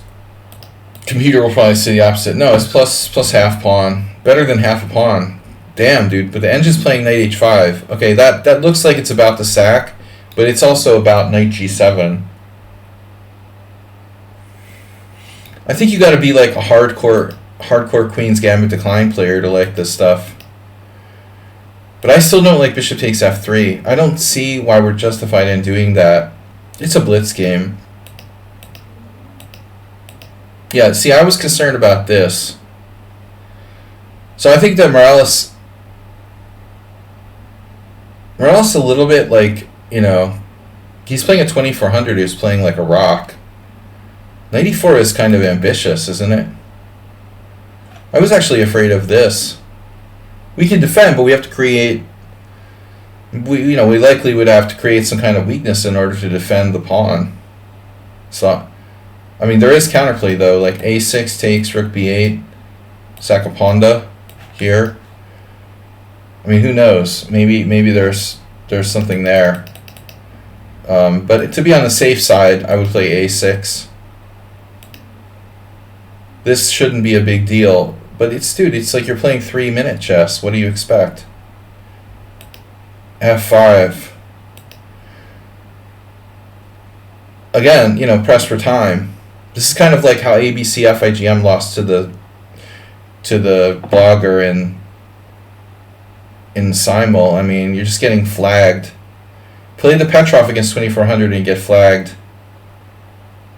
Does White have a threat here? I mean, you even can evacuate with like King f8. I bet like King f8 is a totally reasonable move here.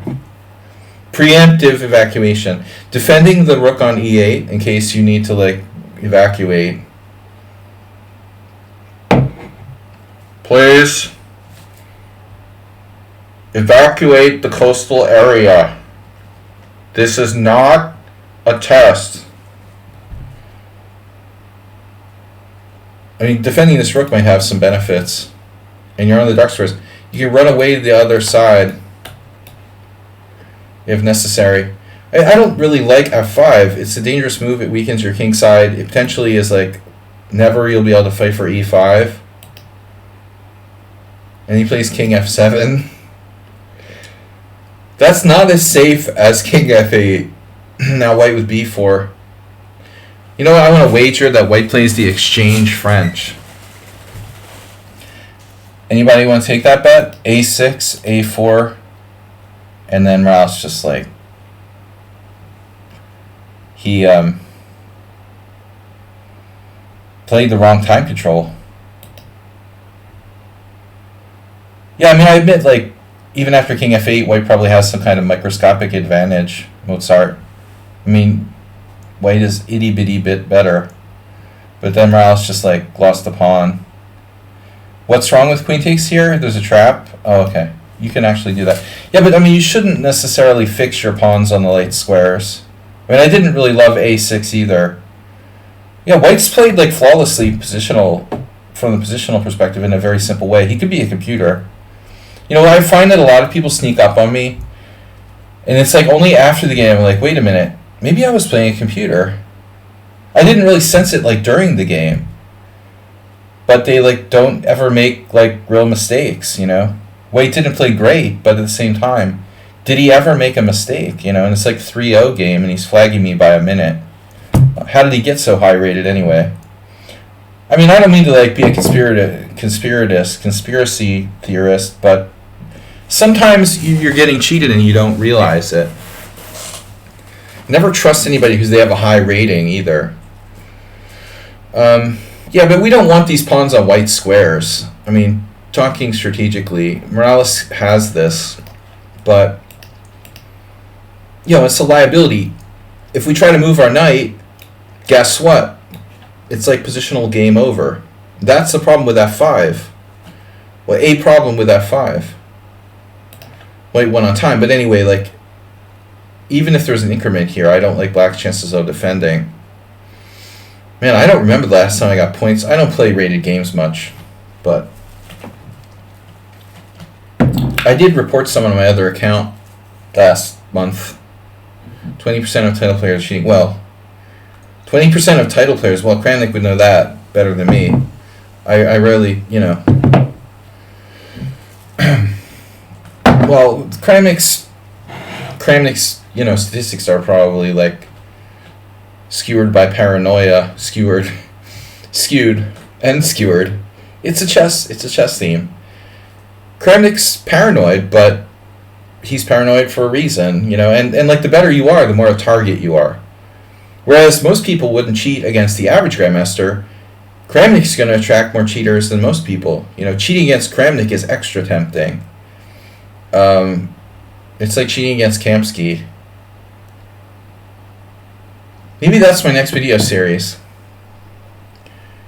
I think that Mozart, he's right, but probably exaggerating. You know, it's 10%, not 20.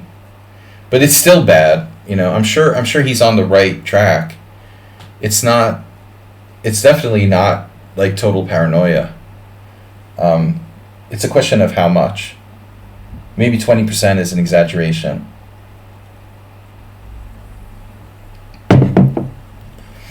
But I think we need to face the facts that online chess is like doomed, and it always was. I mean, unless you can really find a way to prevent cheating, it's never going to be really a situation where there's a solution. Yeah, man. People can justify all kinds of stupid shit, like murdering each other in the name of war. Today, my son, like, tried to beat up my daughter, and he justified it by saying, like, the girls at school were picking on him or something. There'll always be some kind of, like, justification for Chess Fork University. That's funny, Mozart. I never heard that one before. I mean, people cheat in online poker, too. Any online anything. Forget about online backgammon. Anonymity doesn't help. By the way, I said I did a class teaching, or, you know, talking, just an hour talk about strategy and tactics with this, like, business course for the school. I mean, like, it's like a college level school, and that was like a very common question about the whole Magnus cheating thing. Everybody, even people who don't play, they're interested in technology, and so they're really curious about, they want to know my insights about the Magnus Hans thing, you know. That's funny. That's now like the biggest question. They want to know about anal beads. All right, so we're really slow today. It's almost 9 o'clock. I'm only on game 4. This is Acerbate. This will be a quick one. A little hors d'oeuvre, if you will. So e4, c5, knight c3, g6. I like this move. You know what, Acerbate? I'm going to make a suggestion for you. Acerbate showed me a game the other day where he started to play like g6 on move 1. Incorporating a modern defense move order with the Sicilian, with accelerated dragon, that was Roman's big thing. But I will point one thing out to you. If you want to do this, right, e4, c5, I was thinking about this the other day, like g6, d4, if they try to play d4 against you, which Morales has and other people have, like, theoretically the best move is pawn takes pawn, and this is a whole variation. But, you know, maybe in practice, Acerbate or whoever, Alexander Ivanov, you know, a lot of strong players, Gingy, Istrichescu, a lot of strong players played like the pterodactyl, this type of, you know, even though objectively this is not really 100% kosher for black. I mean, most people are not going to play it well with white. So anyway, I'm just suggesting that you don't have to take. You can go into either a modern or one of these like pterodactyls.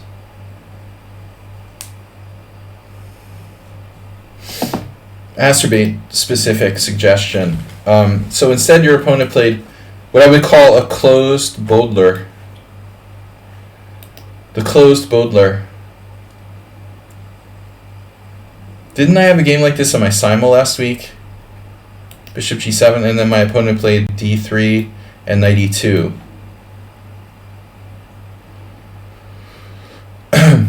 But I think that does make some sense to play d3. What he did wrong was like later he played f4, and I hit him with e6 and d5 right when he played f4. Generally speaking, openings named after animals are bad. This means no human wanted to take credit for them.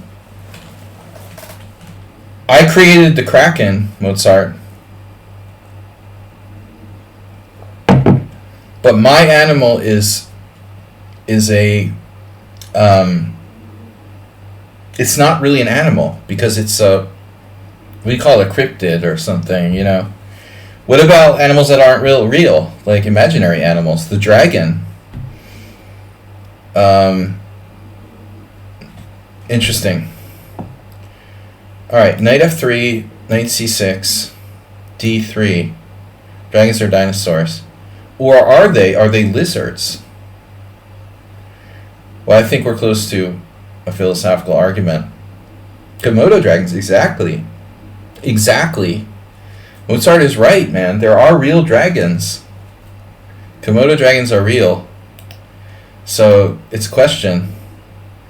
d3, knight f6. So now we just got like a really like kind of lame closed Sicilian. And then that move, I smell someone dropping a piece to like e6, d5, d4. The second most common way to drop a piece with white amongst like coffee house players. So now this is a direct threat. And you know, there's nothing wrong with d6 obviously. John Dodson. But it's a choice because b6 gives you the leverage to play like e6 and d5. Chupacabra, for example. Well, no one's named an opening to Chupacabra yet, but I might still invent it. It's just easier to find like a Kraken shape. Chupacabras, I don't feel like they're as easy to define as Krakens. b6, castles, and now queen d2. And that's, yeah, I mean, really white is played reasonably. It's just a boring closed Sicilian. We want to hit him with e6 and d5. It looks good. So Astrobate, I think like one day Astrobate would play e6. The next day he plays knight g4. So if you're in a good headspace, I think you probably would have played e6 here. Does anyone reject this or object to this move? There is one issue, right? The only issue is bishop g5, which is a pin that's difficult to answer. Loch Ness Monster is a Kraken. Is a form of Kraken.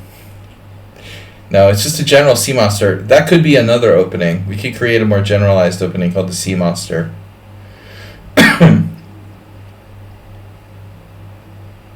Or maybe it's a variation of the Scotch opening. That would be the best. So, alright, let's see. e6. e6, bishop g5. Holy shit, it works. What? e6, bishop g5, h6. How does this work? How does this work?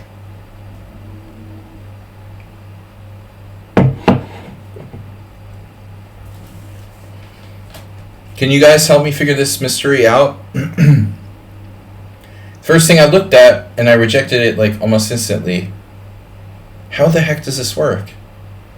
Why is black not just losing a pawn here? Yeah, I get it, like we can play d5, but so? Is that really that strong? Wow. Bishop h6. It's not like there's a queen h4 check or something. Wow. Well, I mean, my first guess would be we just hit him with d5, right? He can interpose this. That probably doesn't hurt us. And then he has to like take, give up the center, and we're rolling. And we've got maybe h-file. Is it enough compensation for a pawn? No, this is not the right answer, okay? So, second possibility is taking.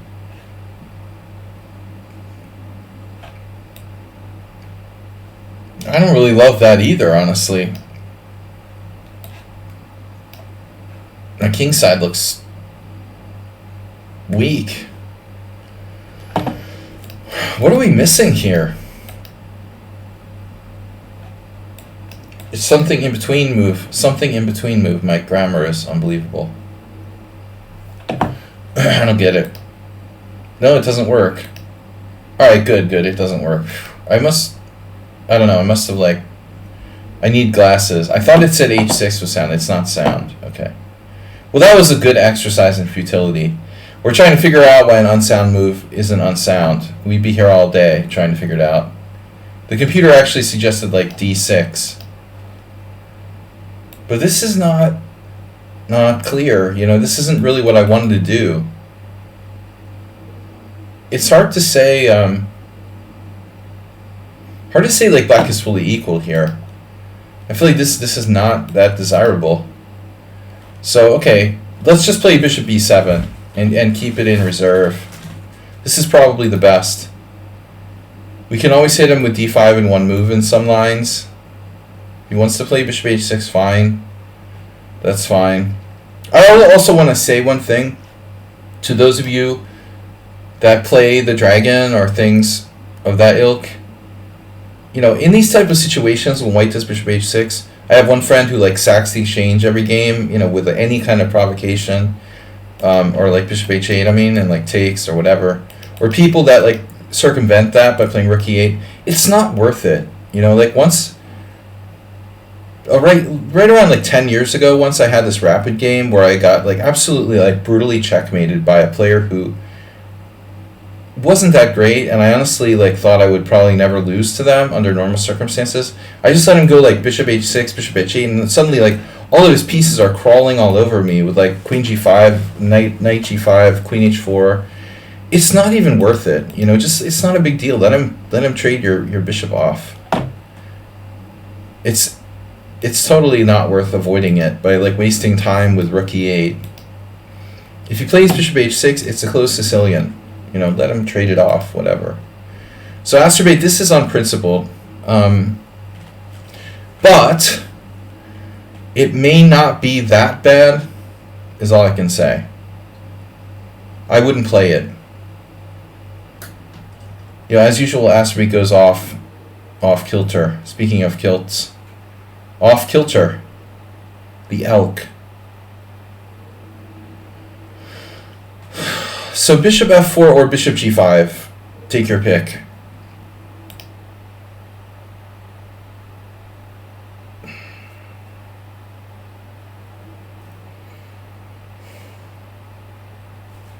You see the time control? 30 minutes, bro.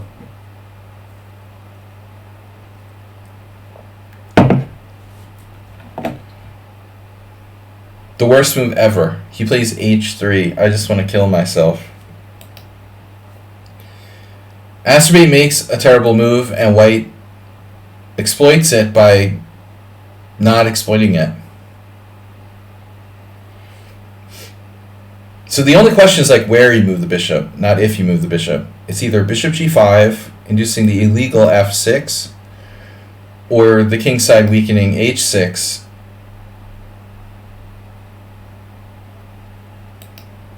Or alternatively, just simply bishop f4, inducing e5, which would, while being somewhat constructive, fatally, seriously weaken the d5 square.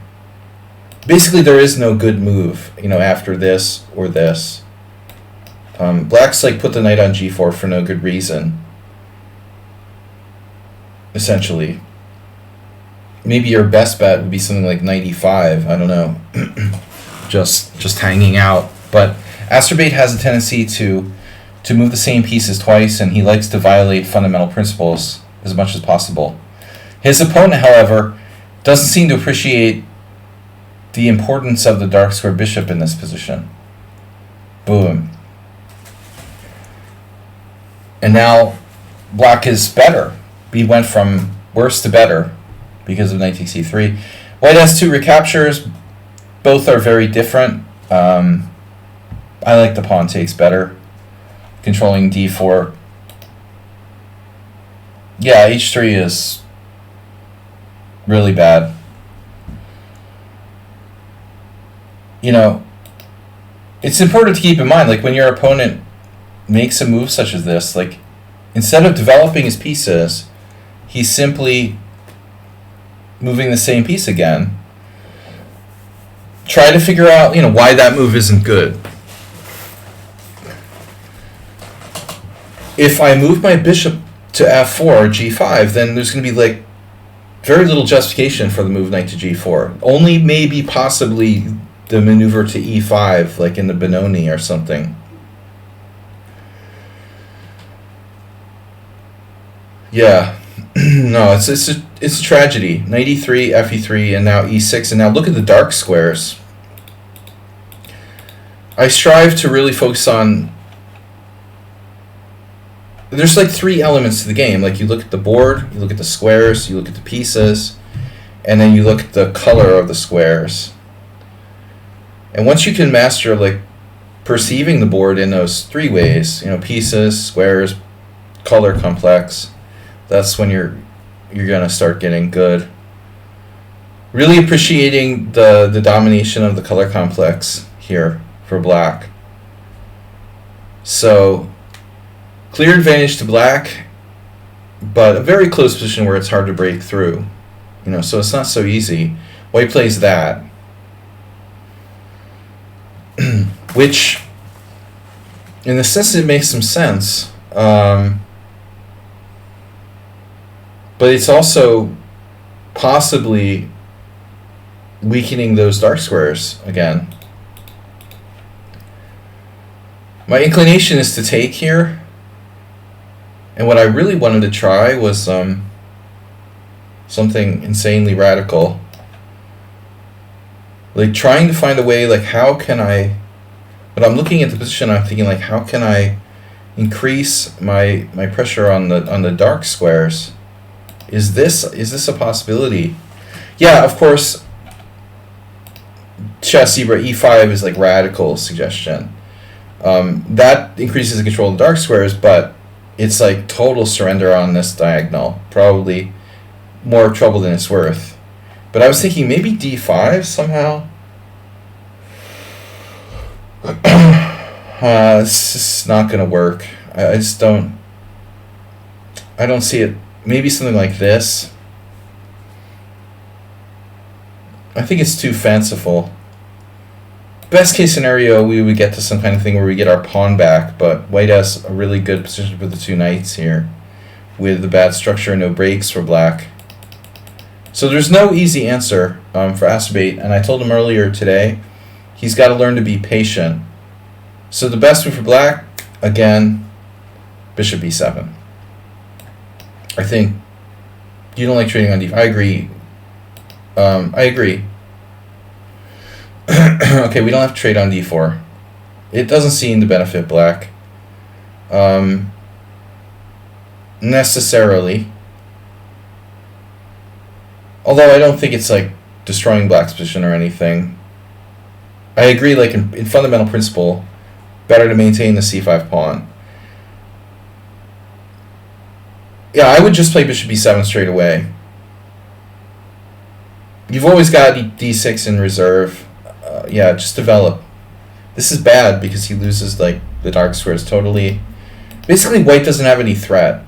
e5 is bad because we can break, and d5 is bad because we've got a blockade on the dark squares. So white just basically has it's an artifice. It's not a strong center. It's basically a sham. It's a new term, sham center.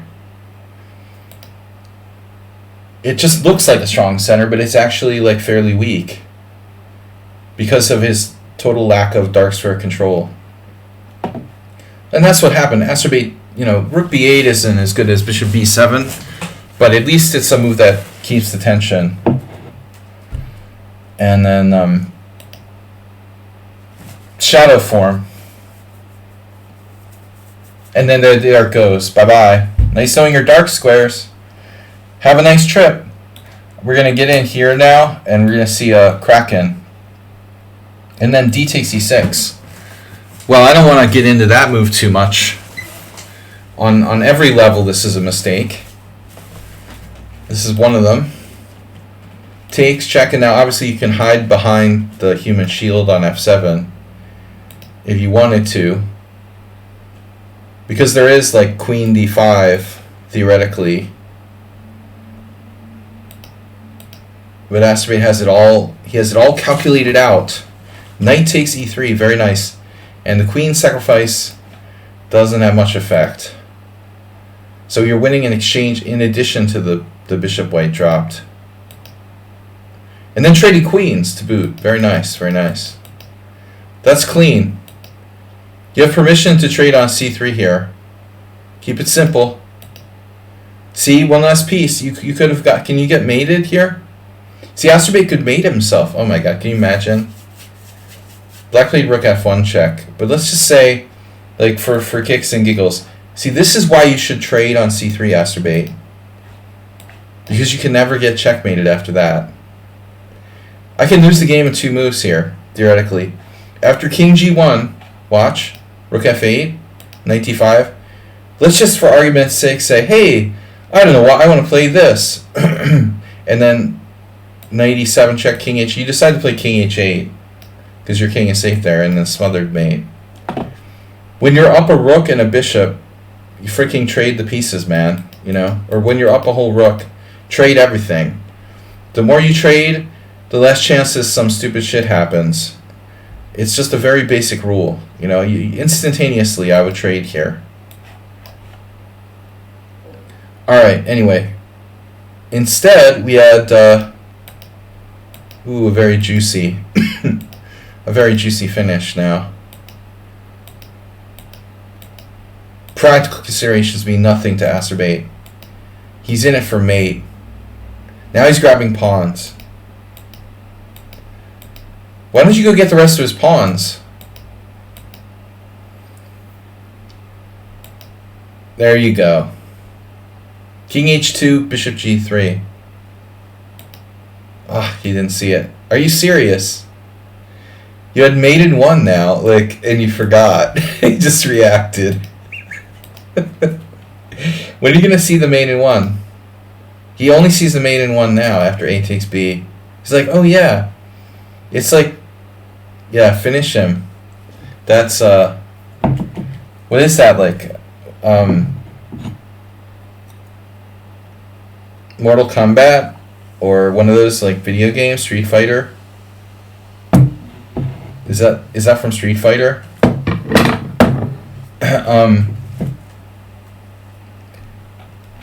You think he did it on purpose? All right, this is Resonance. Romance Spectator. Astrobate gifted a tier 1 sub to Chess Zebra. I think I saw that. Again, guys, thank you to Mr. Slow. And Astrobate especially for the $1.23 donation. Thank you for making the donation bar very uneven, so someone with like OCD will be tempted to donate something to even it out. Alright. Resident Spectre versus Orangutan.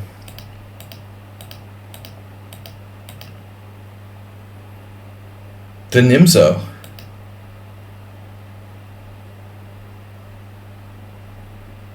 Then that will be 2 games in a row where someone misses mate in 1. Okay, so e3 against the Nimzo is the old main line. I think it's a very subtle.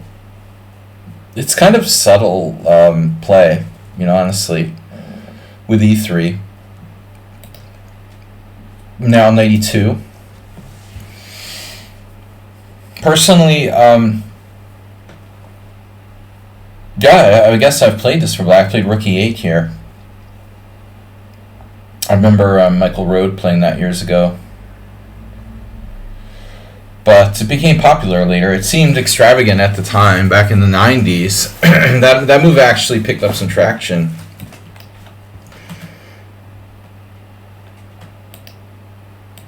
But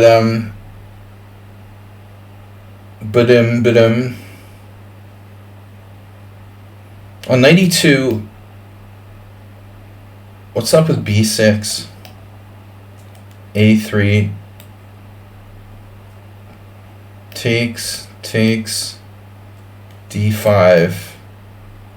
Yeah, this is not the variation I was thinking of. Thinking of a different line. Fischer used to play with black, something with like bishop a6. Okay, now I guess castling early. I like to play c5, but it's not better necessarily than castling, just different. c6 was Gustafsson. Yeah, that's a weird suggestion.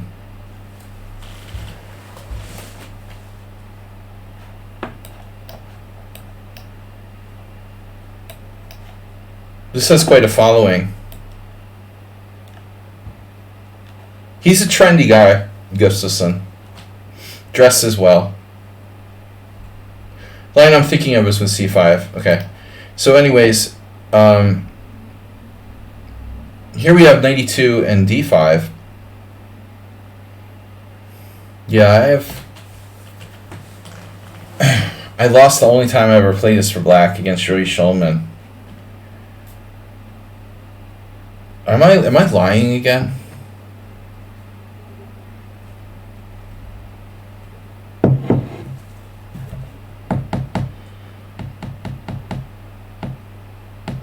Dude, like, where's my game scores from like 3 weeks ago? Wait, did I play this the other day? It was a month ago now. I was playing black. I played c5. My opponent played 92. Yeah, I didn't play that. I played d5 right away. And I had this sudden like realization of horror that I normally don't use this move order with black. I had this sudden like horrific realization that I just like blundered or something. But it turns out this line is actually okay. Really, I got up from the board and I saw a friend of mine, and I was like, I don't like to talk about the games or anything like dirty, but I was like, I think I just blundered on move 5. But no, it was my imagination. But I just still, you don't play moves you don't know, don't play variations you don't know. I normally don't castle. I always play c5, and I never play d5 in this position. The problem was I second guessed myself. I had not expected my opponent to play this, and I normally played b6 lately, and I wasn't happy with my results with b6, so I was like, I should do something else. Plus, I figured my opponent prepared for me. But I think I kept trying to remember this game I had, the Limit game before he like jumped off the building, where he was playing black and I was white, and it was something like c takes d4, e takes d4, d5, a3. No, I can't get it right. It's like, I can never remember the variation. It's c5. I know. Castles? No, 94, that's it. It's this line. Is it this? Bishop d2? I swear to God, I can't remember the line. I just cannot remember this. It's not important for our stream, though. Let's just go back. 92. Black plays d5. And you played a3. And then I said, I played this once with black. I lost against Yuri Shulman. So there's bishop d6. You're out of book, although it seems to be the main line. Yeah, I mean, I think traditionally this was probably the main line. That's how I lost against Shulman in some kind of variation he knows very well.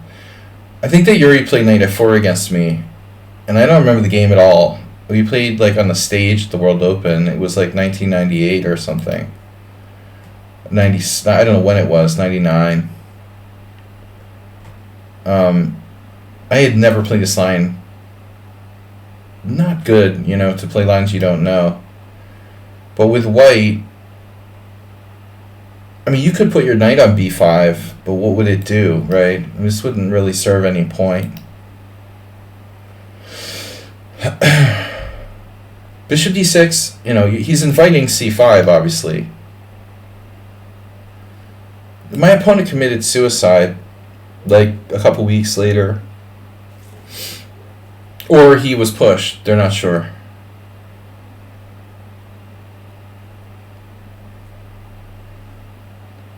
Yeah, I mean, the b6, a3, bishop a5, rook b1, knight a6, queen a4 is probably not a great line for white.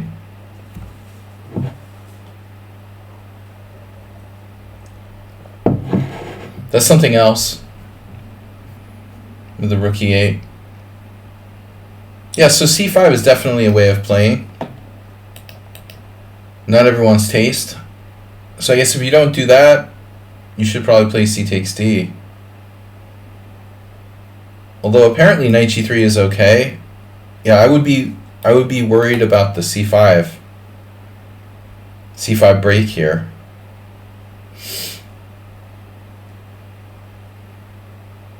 A long time ago, I analyzed a game by Milov.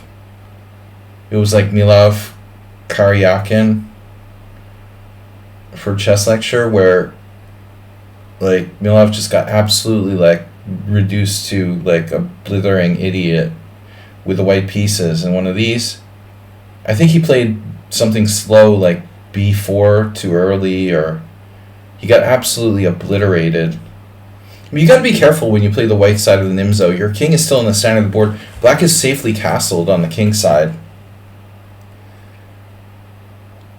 I don't know.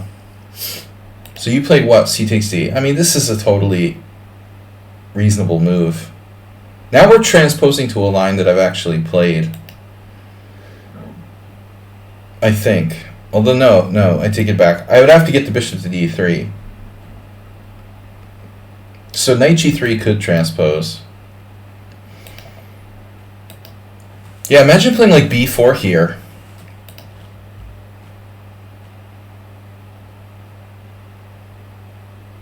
I just don't like it.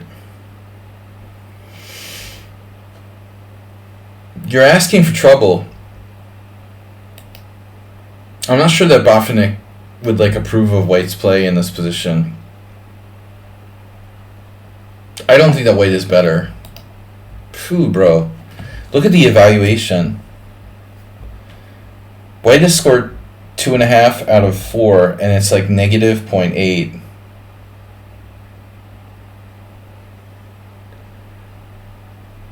It's very, very, very similar to a Bofinic game that's in Lipnitsky. b4 is too weakening, and Black has good control of the center. This is unbelievable. Those are old games, though. Dmitry beat Gingy. Yeah, a5 is definitely possible.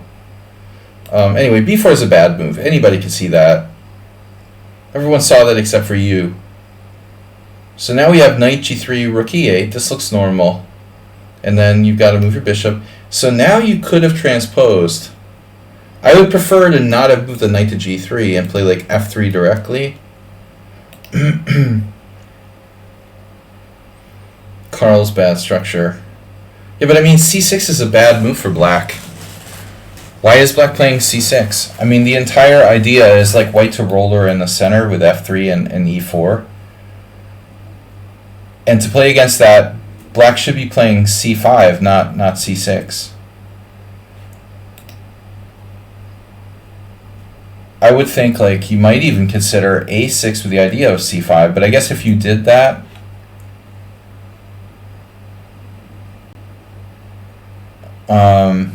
but I mean, you could also look at it as black's also playing the Koli-Koltnowski, so you could play maybe b6, bishop b7, and c5. White has some chances on the king side. You can see b6 was played a couple times. You know, Ivan Sokolov, a game with white.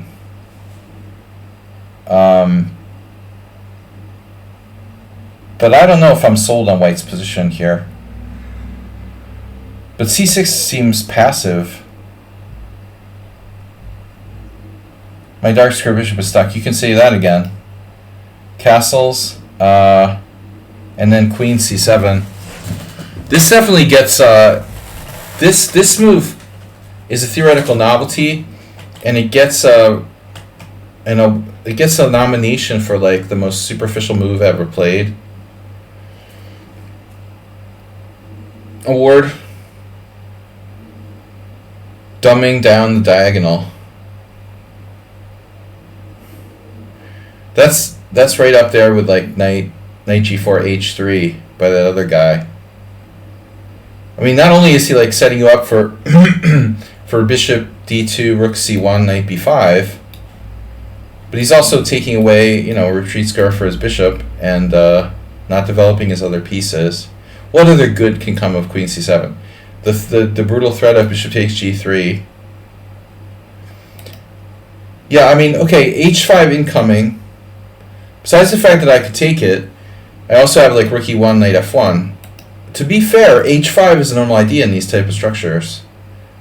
But that should be incorporated maybe like with something like c5 in mind.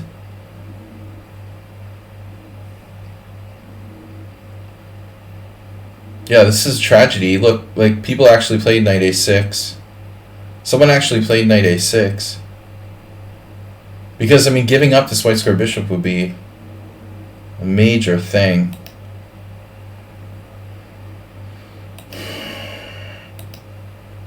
Of all the moves that black has played here, wow, bishop takes g3. Sashi Kiran played bishop takes g3. I mean, honestly, man, I just don't think that's the kind of move you play when you're like playing for a win. You know, bishop takes g3 is like extreme draw for.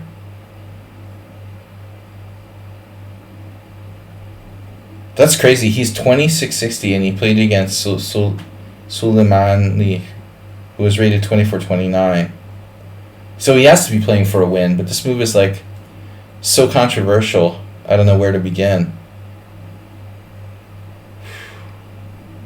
It is very hard to justify that move. I understand that like white has a bad bishop, and if you could trade off like the light square bishops, you probably have a good game.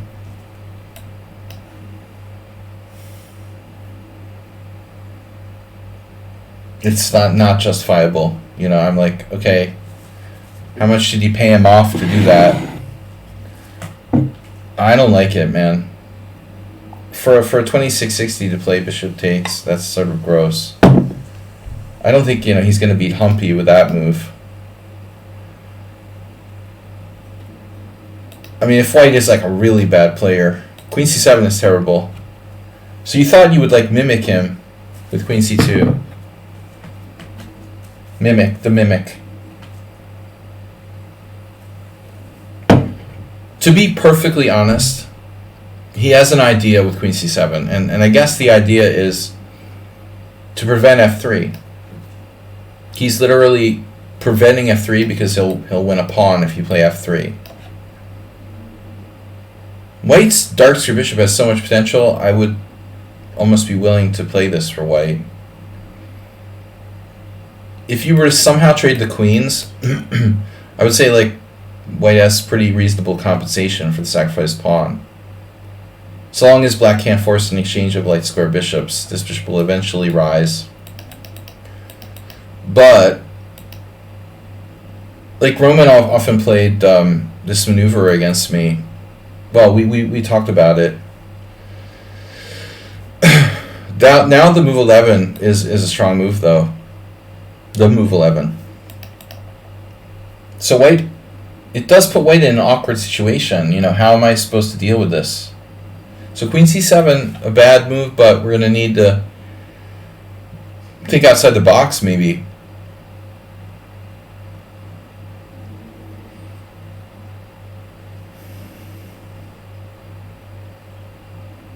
Just bishop d2.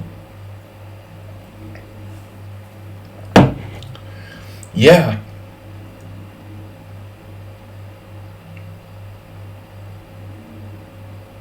Bishop d2 is a developing move. I like it better than the text move. This is almost as bad as queen c7. The guy finds the right plan.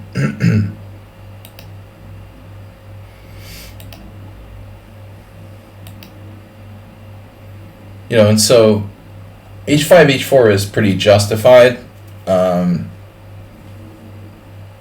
Is he going to play h3?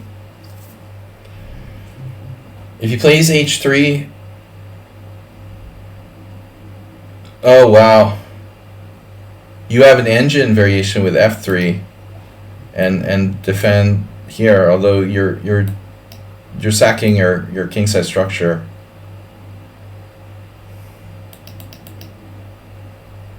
But he doesn't follow up with h3. He plays this. Yeah, that's unbelievable. Like, the worst move in this position. Forcing you to make the move you've been hoping to make for like the last 5 moves. Damn, dude. You couldn't play a worse move. White was like struggling to find a way to play f3, and now like black forces you to play it. That's freaking brilliant. Now bishop h5. Trading bishops only possible after like knight d7, knight f8. So it's a good queen's gambit exchange variation. And now e4. Okay, you always have to be careful when you do this, because there's coming down on h2 like very directly. The control of g4. So you see d takes e4, f takes e4, and then, you know, they can play this, but is it good? You know, that's the question. Probably not, because you have e5, and when the bishop retreats, your center is pretty ominous.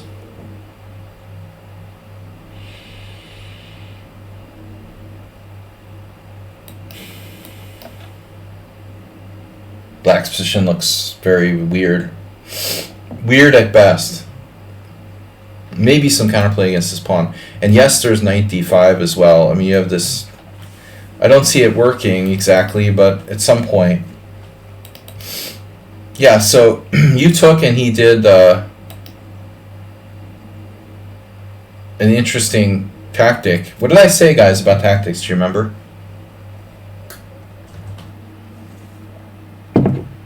99% of tactics don't work. Richard Teichman. No. Yeah, that's kind of a anticlimactic move. Well, black should have thought of this before, basically. He is strategically, like, screwed now. So, even if he doesn't drop a piece with the tactics not even close to working, it's hard to imagine, though, what his idea was. Was this a mouse slip? I mean, he meant to play knight g4 and accidentally... Maybe he clicked the e4 square and then accidentally clicked his knight and it made him play knight takes e4. Because I don't know what variation this actually works in. The only one I could think of would be like bishop takes f5. And even that doesn't work because the bishop... No, oh, this defends. Oh my god, it's defended. That must have been his clever thinking. It was on purpose. He's hoping for bishop takes. Or, let's see, knight takes. Knight takes f5. I mean, but I mean, you could do this at the very minimum. And on rook takes rook, you're still up 2 pieces for a rook. You're like winning in every possible variation. On bishop takes f5, you could even play bishop f3. And again, maybe there's some variation where you got something. He's got something like check here. King f2, draw, theoretical draw. No, I don't know, man. It's a really bad blunder.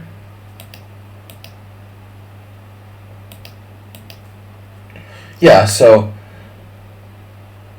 Stockfish with this position is going to be like white is up 4.9 or something like that. It doesn't joke around with like 2 pieces for the rook. Like, do you think you went to Parker Brothers and read the manual of chess and like, oh, okay, I have 2 pieces for the rook. You know, it's like I'm down 1 pawn or something. No, I have bad news for you. You're like down like 4.8 or something. It's that bad. The 2 minor pieces are just like devastating. Plus you have queen f2 hitting the h pawn. His king has no cover. You have this piece, this piece, this piece, the bishop. What's the evaluation? Let's see how close we can get. I say 4.8 advantage for white. Ooh, I'm not even close. Jesus Christ. I'm not going to play The Price is Right. It's way worse than I thought. Alright. It's not forced mate, but it's way, I'm under at least, not over.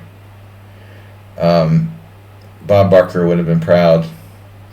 Arena Crush. Yeah.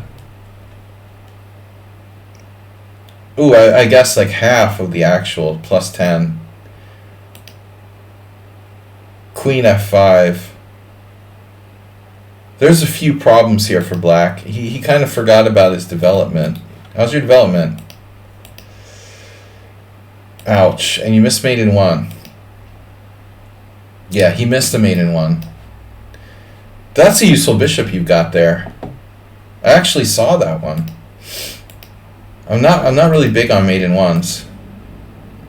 Oh wow, you still didn't mate him, you just wanted to be like fancy with a knight, the smothered mate kind of thing. My opening could have been better, but the position I got wasn't half bad. Maybe black was slightly better. Not sure. Obra Gutang. So he's either an orangutan or he's like Mongolian or something. Alright guys, I'm just going to show this quickly. This is just for... Oh no, it's not even there. Forget it. Alright, save it for the YouTube. Sorry. Save it for YouTube. Not important anyway. Alright, check out my YouTube channel, Video Chess Training on YouTube. I'm going to do... My next game is going to be the whale, the white whale. Oh,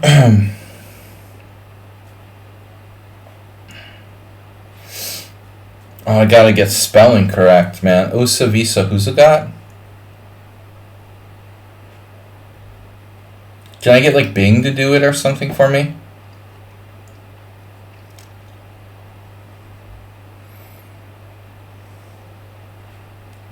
Let me try like some kind of... Wonder if they can do that. I'm gonna just like phonetically spell it. I don't think my spelling is right. This is gonna be like totally... misspelled, but phonetically about right.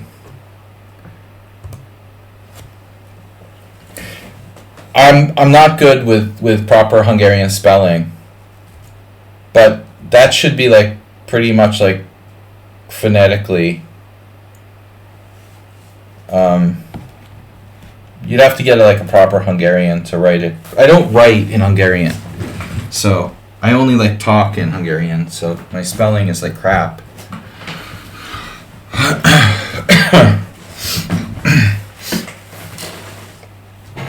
Alright, the Osember.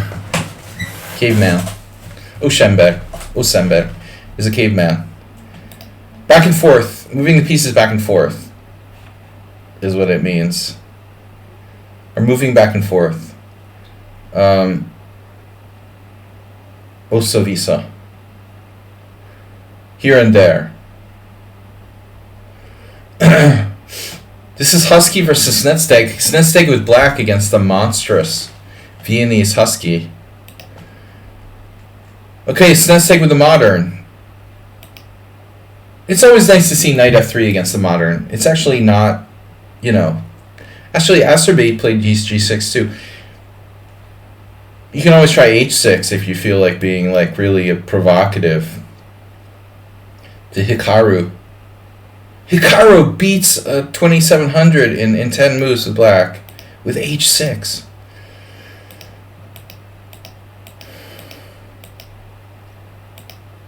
Minor defense, classical variation. It's a Kraken. Technically, this is a Kraken. It's that stake. And you are Scandinavian. It's a Kraken modern. It could be a Kraken by transposition. When he plays like knight f3, then we play d6, then when he plays e4, then we play a6, and then white plays like knight c3, and we go backdoor from the Kraken into the modern with g6, d4, bishop g7. It's a hyper-accelerated Sicilian. We're waiting to transpose to the Najdorf. I've had Krakens that transposes to the Najdorf. Krakendorf. The Krakendorf is a school at Harry Potter. Alright, a6, bishop d3. And I can't stop thinking about the Kraken. I'm obsessed with the Kraken. It gives me new insights into playing these moderns.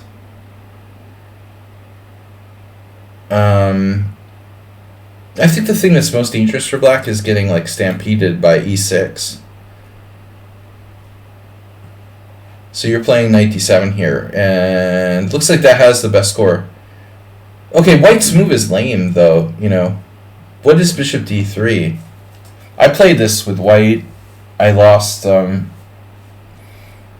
be honest, like I don't think I've ever had this particular exact position on over the board game. Chaotic length. Could be Osa Visa. Husugat? Chaotic length? No. That's Hosugat.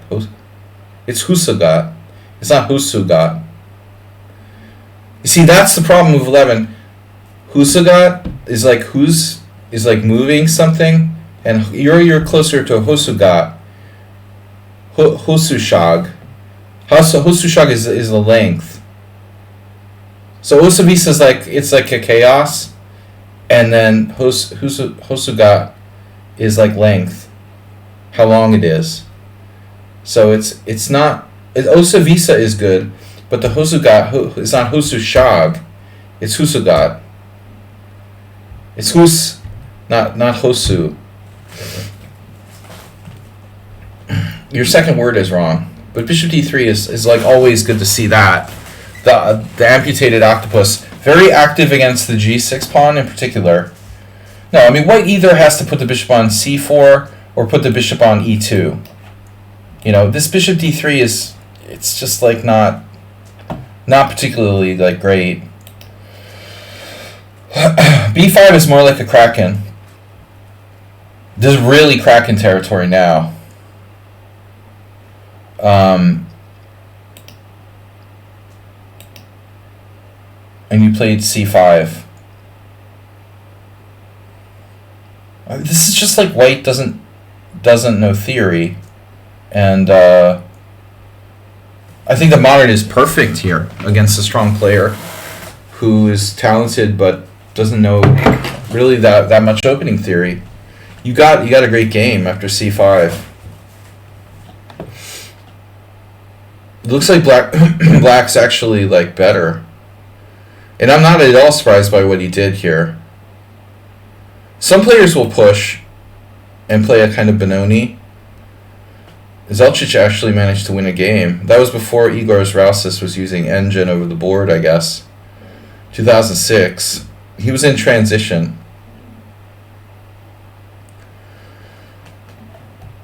Yeah, I mean... castles. Well, I mean, I would normally play a4 early, like right away. And Mozart was also, somebody was talking about bishop e3. Yeah, and bishop e3 is definitely Interesting. I don't know anything about this variation. I'm not inspired by it for white, to be honest. I just don't think, like, you have any business playing knight f3 and then trying to play some kind of aggressive setup for white. Basically, knight f3 commits white to a kind of conservative approach against the purest modern. You blocked your f-pawn. You can't play f3 or f4, so you have to play something Karpovian and conservative. I lost to Sebe, the game where it was a rapid tournament, and he came like 10 minutes late to a 15 minutes game, or it was like 12 minutes late to a 15 minutes game. This was the position where I lost with white. I was like, dude, this is ridiculous. It's embarrassing. I think he played like b6 or something, but it's hard, you're like embarrassed, and the guy's playing, we're friends now, but back in those days I didn't know him that well. But that was embarrassing. Be spotted like 12 minutes and lose. Bishop e3. So now it's a Sicilian. You're playing a Dragendorf. I was thinking while I was playing the Kraken last week, the Dragendorf is pretty logical. I mean, if you're going to mix, 2 lines of the Sicilian. But suddenly I'm a little bit like concerned about what to do. Did we play anything wrong here? I mean, is c5 too early? Obviously you can play the hippo, but that's nothing special. I mean, e6 is passive, and I think this might be, even bishop g5 might be reasonable for white. E6 is too passive. b5, if you play b5, you're going to have to be, first of all, you have to be careful of e5, then you have to be careful of a4. But having said that, like, this is definitely an option. It's just like after b5, a4, b4, knight d5, what do? We have to play a5. Speaking of Sebe, he played the modern a lot, and once we were playing for the same team, and he just absolutely crushed this kid with black in the same type of position. But it wasn't quite this good for white. Something like this. Yeah, I don't know. I don't trust this 100%.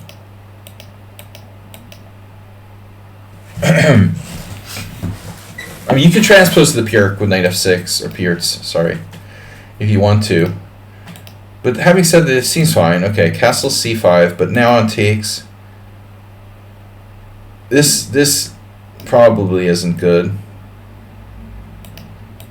So now the question is, what do? Do we take his bishop? I mean, we don't have to do that, right? What I don't like is this. Okay, there's only one thing that bothers me. It's like e5. So this is interesting. Moisenko versus Anarchiev. That's the question. Okay, then. So what about this? The other Ernesto.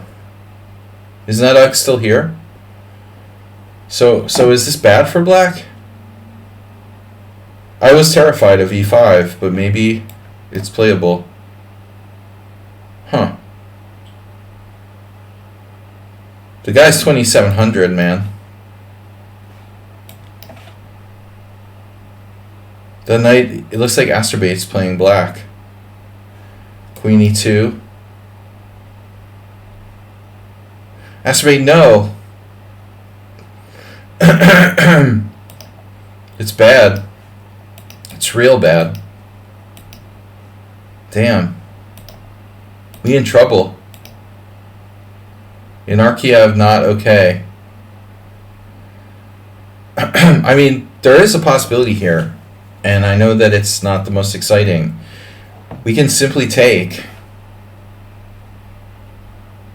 the other Ernesto, Anarchiev. So what do you guys think of this? Knight takes d3, queen takes d3. This is a different ballgame. I mean, yes, white is ahead in development, but maybe it's not that bad. If I can play knight f6, you can play knight a4, I play knight d7. For example, e5, this is still an issue. I mean, I don't feel safe around this Ernesto guy. Here, new edition of How to Beat Stronger Players. Exactly, that's in my...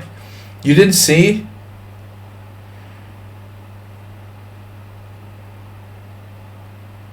My keywords, Spectacular Camel. It's in my stream keywords. Chess, learning, strategy, blog mocking, play with viewers. That should be out today. Rapid and beating stronger players. It's one of the keywords of my stream, bro. Because we need more videos on how to beat stronger players. Everyone knows how to beat weaker players. Are you kidding me? I mean, I'm there, man. If you send me a blog about that, I've been waiting all my life to read a blog about how to beat stronger players. Are you freaking kidding me? What a clown.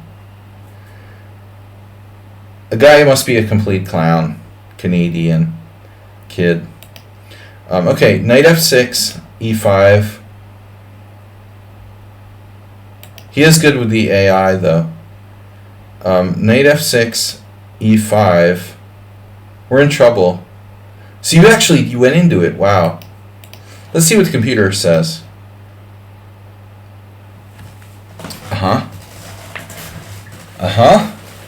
See? Stockfish. Stockfish smells the danger here. And it finds ways to, like, solve our problems in other ways. I swear to God, I was thinking about this. I didn't think we could do it, but it's logical. B6. That's the number one thing about the engine, using the engine. The engine's strength is, like, horizontal.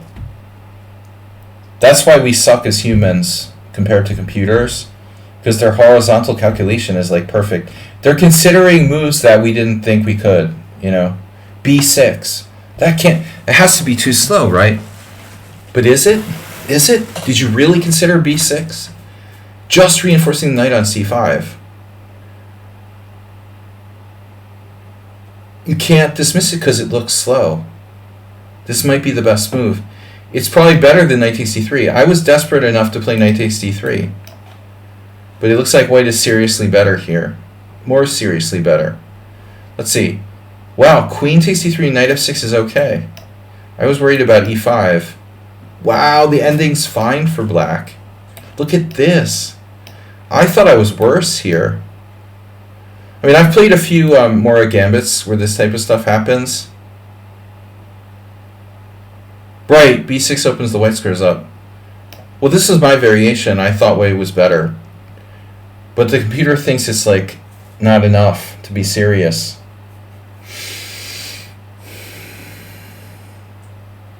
With precision, black is okay. Yeah, this is very interesting. So you can feel better about the fact that, like, your opponent played the best possible move, and even, like, Inarkiev, who was 2679, did the same thing as you. Bishop g4 is more obvious, though. I mean, that's just like developing a piece. You're willing to sell you're selling your advantage, so to speak, to catch up in development. That's a move that you should consider. I should consider. Knight f6 is the most obvious move, but b6 that's pretty cool. I just want to take credit for considering it. All right. Anyway, so this is the game. You followed their game, and he played exactly the same as Moisenko, using 3 seconds for the whole game. WJ Loof, I thought about you today. Whenever I hadn't seen you in a while, we missed the regulars here. Thanks for joining us. Hope everything is well. I don't know, man. I find it skeptical to believe that white follows Moisenko perfectly for 10 moves using 3 seconds for the whole game. Whatever. Bishop takes c5, dc5. He did not play Moisenko's move, he played the other engine suggestion.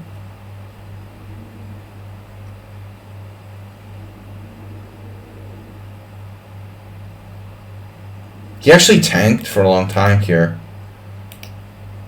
Wait, he tanked for a long time on bishop takes c5. Oh wow. He tanked for a minute on bishop takes c5. Well, that makes sense, because it's a serious move. I mean, it's a major like change in the position.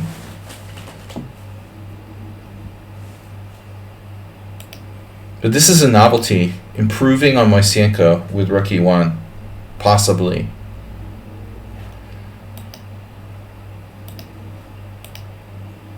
Sensteg is black here. Now h3. I mean, he's just reinforcing, and you have no way to add pressure to that. It's hard to criticize castling, but what I was just talking about with candidate moves, is there any other move we can play? Get yourself an arena title. They're available on the dark web, dude. I think you can buy other people's arena titles on the dark web. I mean, I don't know. I just heard rumors. Black web. The black web. Can we get our knight like back in the game or something, or is it going to be like committed to hell forever? H3. So I'm expecting G4 now.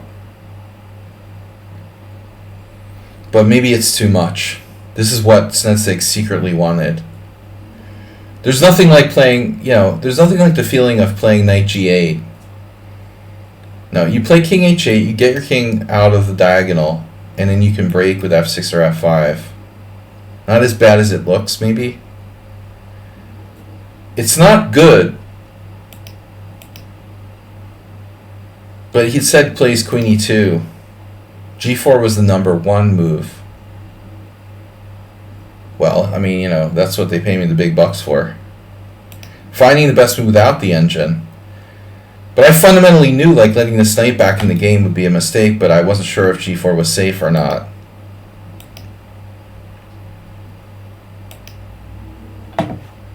So he's unable to come up with the engine's queen e3 now. So he concedes an inaccuracy and black equalizes. And then if white plays knight e4, he's dropping a pawn.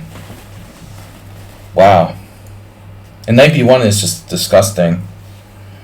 So Snedsteg miraculously like pulled out of what looked like what could have been like a miniature or a very bad loss.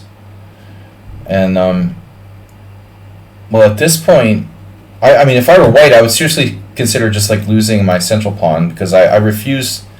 I would rather lose my central pawn than put my knight on b1 or something. But he finds this tricky move. It's funny, the engine wants to play bishop e4, which is harder to find, I think. This makes more sense. He's attacking f7, keeping the pawn protected. And now you had b5. I mean, b5 is a super logical move. Bishop d5 would scare me. But you don't mind losing a pawn, do you? Like rook b8, rook takes d4. You're actually winning material there. The Kraken. Physical therapy going well? Oh, I wish the best for you. Rook e1 is less accurate than queen e2. Yeah, it's possible. Without having like an engine, there'd be very little way for white to know. But I seriously think that g4. I mean, I played if I was confident you can't sack a piece or something. I mean, obviously it comes with some risk, but I certainly use this theme a lot. That's why I didn't like the knight sidelined. But anyway, like, you got out of it, you got a decent position, then bishop c4, queen b6, and then knight d5. Uh-oh. So now, can we put on the brakes here? And, like, no. You're, like, committed now. Because of queen c5, b4. That would be bad. Then it's, like, time for queen a7. Queen a7? Yeah. I like queen a7. Definitely down with queen a7. But no sense in that, right? You basically committed yourself here to grabbing the pawn, allowing knight e7, and now your king is not as safe as it used to be. No, white fundamentally, though, has a worse structure. Knight for bishop.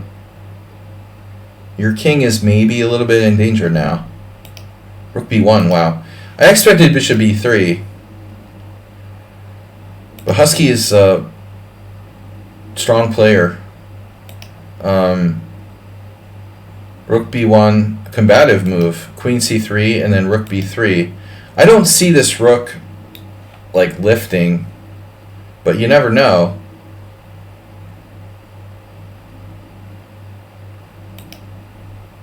And now f4.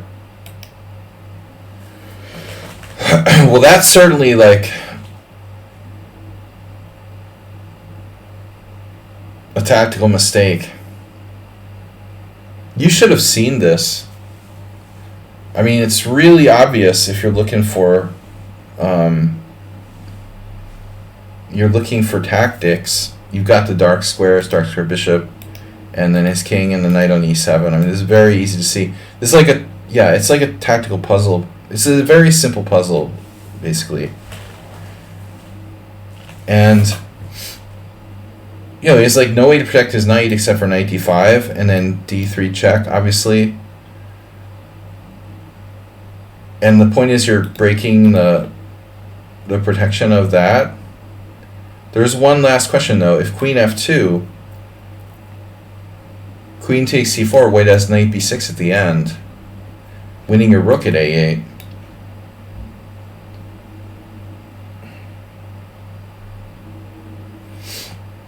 Now, I know a good exchange sack when I see one. And in most cases, this is definitely one of them. It's only -5. Queen takes c2, queen takes c2, d takes c2, knight takes a8, bishop e6. I guess it's not exactly an exchange sack after that. So much for that theory. Yeah, that's not an exchange sack. So Husky was overreaching himself, you know, but you got really low on time. You're just too low on time. This is unrealistic. You're giving him too much of a time advantage. It's just a crushing time advantage. And I think this move is a strategic concession. Even if you didn't find queen c5, bishop e6, letting your structure decay. I mean, you're also simply dropping. You're not dropping it, though. Okay. Yeah, he'll have to take, and then his f-pawn is weak. I guess you could justify this move by saying, like, this f-pawn, I could see, like, Sladgie being able to justify this, saying, okay, I've got this f4 thing. And, like, g3 is really weakening. He did it, but that was I suspected this as well. Like, I actually thought, like, g3 was an ugly move, and white didn't really want to play it. But the possibility is that he has nothing better. Wow. So g3 is really bad. Oh, because queen c5 is still in the position. It just didn't go away. But wait a second. Queen c5. Yeah, now he just has nowhere to go. So he has to play rook b7. Okay, so here. Again, you miss it.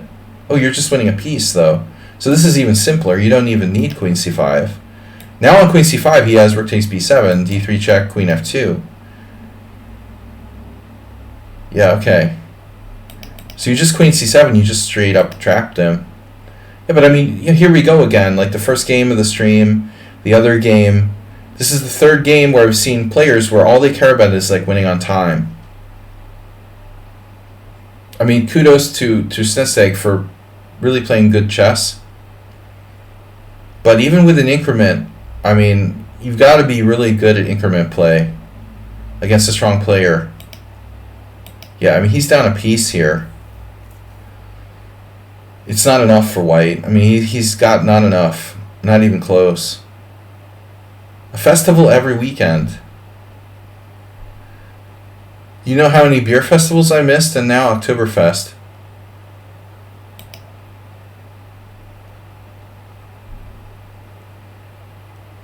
Alright, Queen F7. Well, I mean, with the time, you know, it's hard. I don't want to lose F7, but I don't want to lose B7 either. Yeah. I don't blame you. I would have played the same move. I would have played the same moves. And now he plays Queen G2. And a good practical decision by white. I think trading queens is going to be very hard for white to hang on. Maybe he could trade queens and play like rook b6 and harass this pawn here. But he's only got like 2 pawns for a piece. He should be lost. So this was a good practical move, even though it may be like a mistake. He's playing for time. You know, you've got to consider this factor. I know there's an increment, right? Which makes his play a little less easy to justify, but check it out. You trapped your own queen. Damn.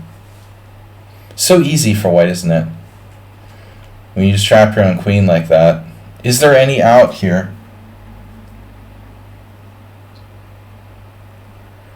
I just don't see a move. The computer is like giving you a double question mark for bishop c5, but I mean, seriously?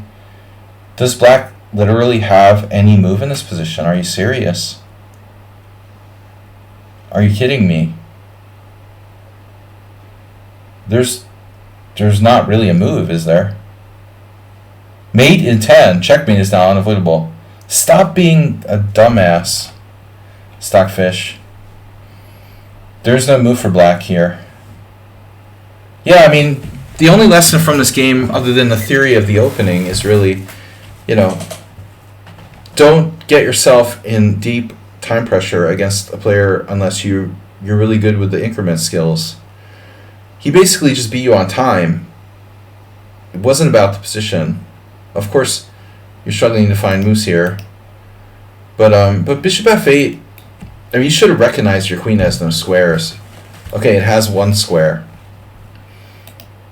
Panicking, you know, you're 4 minutes, 38 seconds to 18. Too brutal. Okay, finally, move 11 suggested we analyze this game. Emmanuel Lasker versus William Ewart Napier. From where? Cambridge Springs? Let me see. In honor of W.J. Loof, a game from Pennsylvania, and Mr. Coffee. Lasker Napier. Dr. Nunn was very critical of white's opening, lack of development. I was curious what you think. Okay. Wishing you some good music and beers. The Wilkes-Barre variation. I guess this is the Cambridge Springs defense. No, I don't know. Just kidding. All right. 1904.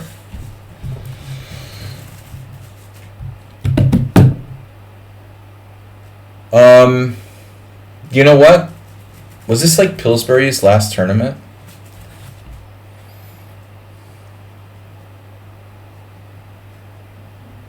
Wilkes-Barre. I guess Wilkes-Barre are the two that I... The Wilkes-Barre is usually... Wilkes is pretty straightforward, but the bar part is different. Asterbate gifting tier 1 sub to Grandmaster Smurfette. Alright, did I put this game in here already? I did. Alright, so this is World Champion.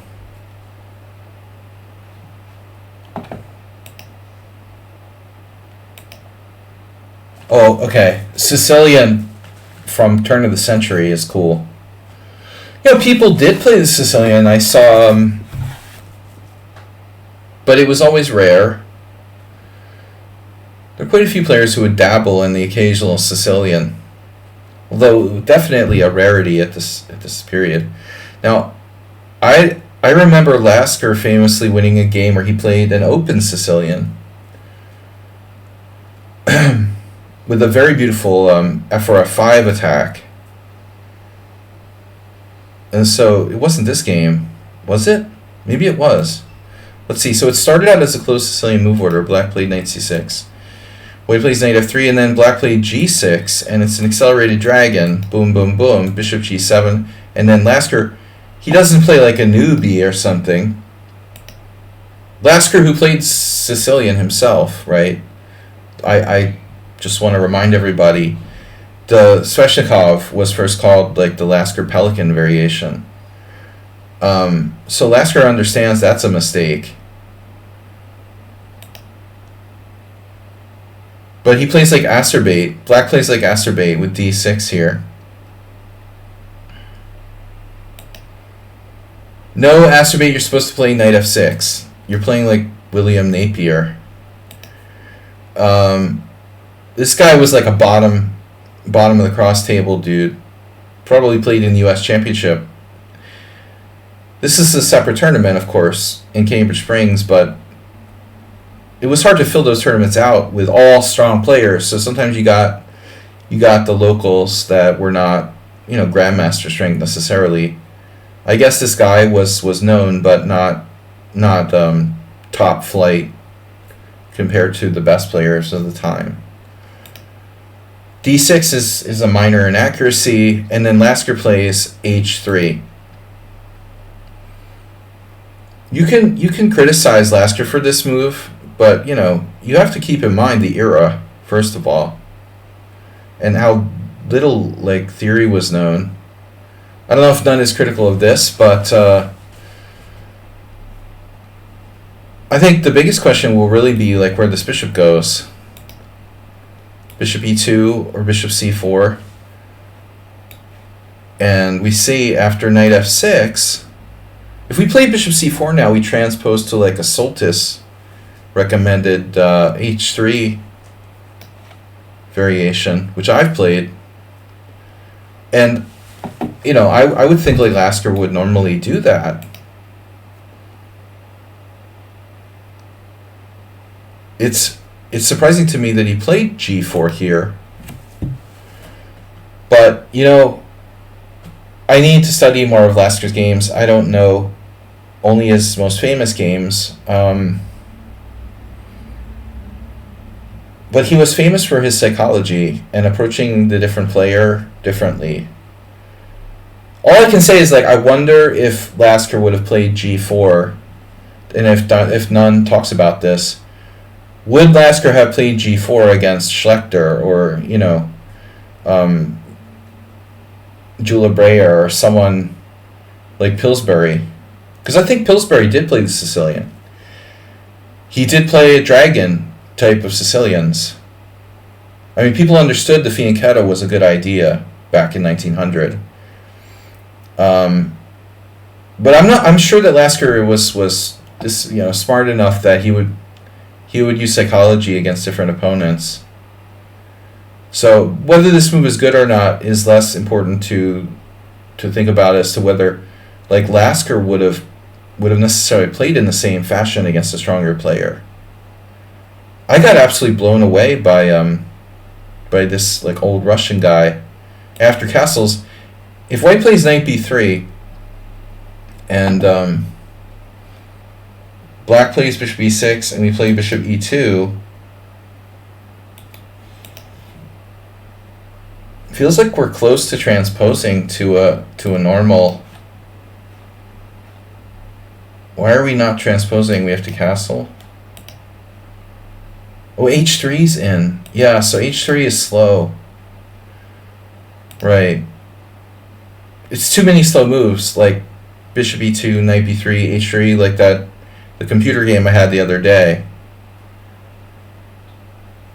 Well, yeah, he was playing the player. I don't think he would have done g4 necessarily against top flight opposition.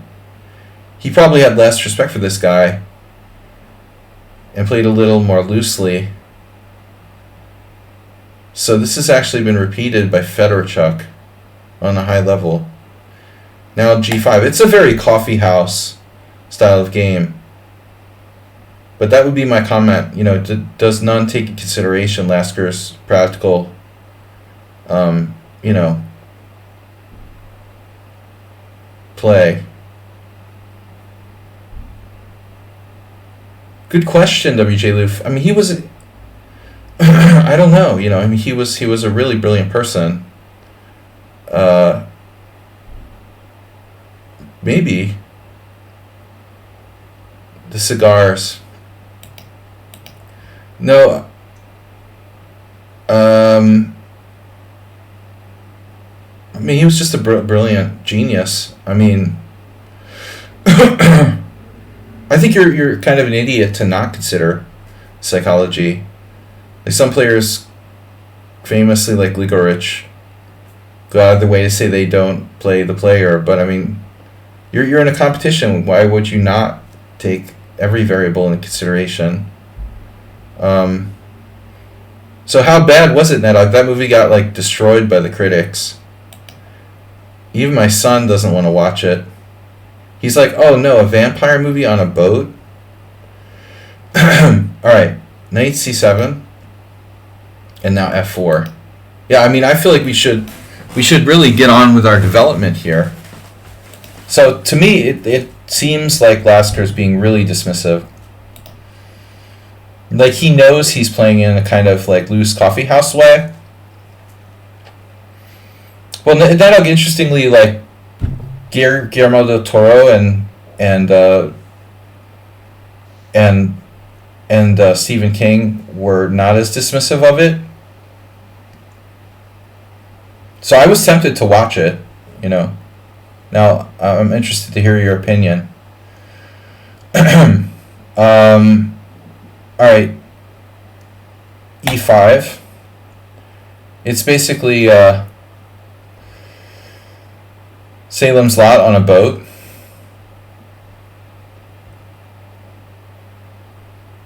I mean, White played kind of coffee house style, and his opponent played like acerbate. Acerbate on a loose day. I mean, e5 is normally like a positionally like horrible move. Here, it may not be that bad. The idea is simple. You can't force my bishop to be shut down. If you play knight b5, I have pawn takes pawn, then my bishop will open. If you take, I can take with the pieces, and my bishop won't be blocked in. The nightmare scenario is where you play here with black, and somehow White is able to like shut down the bishop on g7.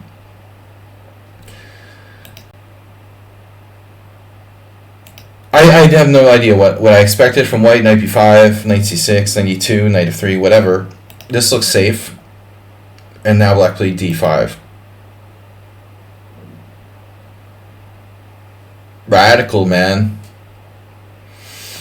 Inspired. My instinct is like, does that work? Because I feel like we're watching another one of those simul games. Black's playing a simul against a noob or something now.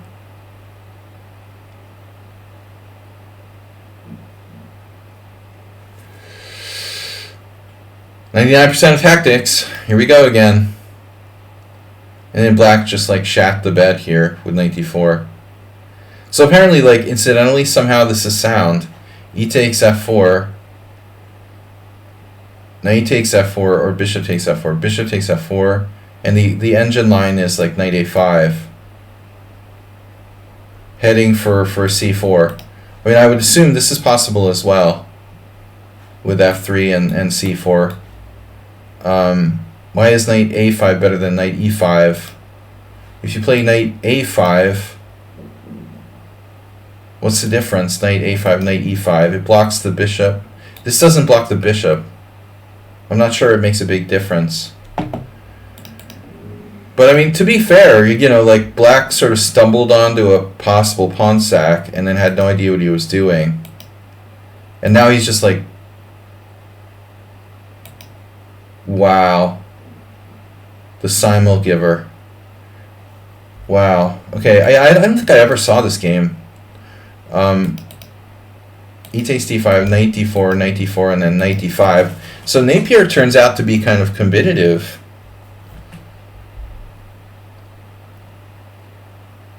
And then we have knight f5. And how does this work?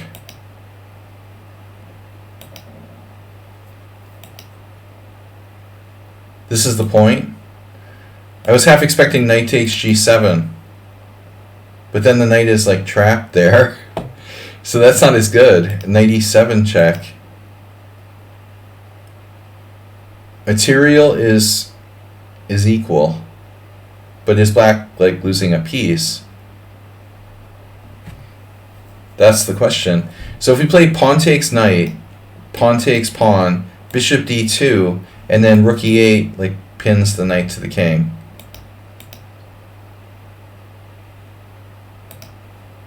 So my first reaction is like take the knight. It's not enough. So he has to find f5 or h5, and f5 is the best. Yeah, I mean, I don't know, man. I wouldn't be dismissive of Lasker's play. I think that he was playing a player he underestimated, and he rose to the occasion.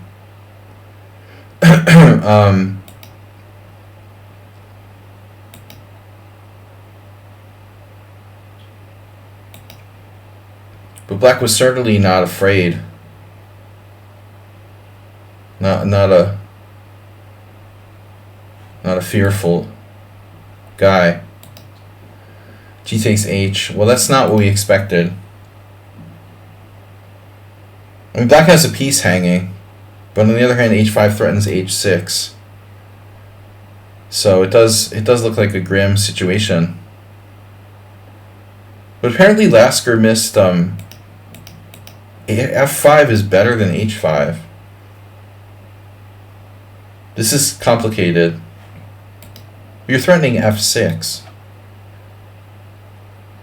So if he takes, b takes c3. I mean, I could see this being like Magnus versus... It's like Magnus versus Gawain Jones or something. It's still complicated. You know, this guy's put up a fight. I just feel like it's a case of Lasker just underestimating his opponent, playing too recklessly, and then like raising his game to the challenge, and then playing, you know, pretty good moves, not absolutely best, but apparently here he blundered. There had to be like a blatant miscalculation now. He may be looking at mate on h7. He plays bishop c4, threatening f7. He could simply take the knight. I mean, you know, it's like... I mean, basically in poker, I always say... I was struck by Mike Matisow's comment that, you know... I like the way he once said, although he was kind of an asshole in many ways, once he made a quote like, you know, I need a reason not to fold here. And I think that's a very instructive kind of way to look at things. I mean, basically, before we decide on doing some fancy shit, you know, we need a reason not to take this knight, basically. We're winning. I need a reason not to take the knight. What's the reason? It's bishop f8, right? And then if we take here, bishop takes c5, and our knight is like trapped. But is it? Because we could go bishop h3. No, it's a very tactical position. G takes h, bishop c4, and then e takes f4. In Boston, you could tell if someone's from the North Shore, South Shore, or even Cape Cod. I'm not even from Massachusetts, so I'm like clueless, but Ernesto's from Mexicali. Forget about New Jersey, man. Bishop takes f7, knight e4, bishop takes e8. This is a crazy tactical position. I think that black's lost though. He lost like the thread completely. No, I mean black was under pressure and had to find precise moves. Apparently bishop c4 is a blunder though. He could have taken this, and let's see the variation. Bishop f8, bishop b5. I mean, I would bet that that's what Lasker missed, honestly. That's what I missed. And I think it's a typical tactical oversight. We look at bishop f8, and we're just thinking of like other things we can do, like take here.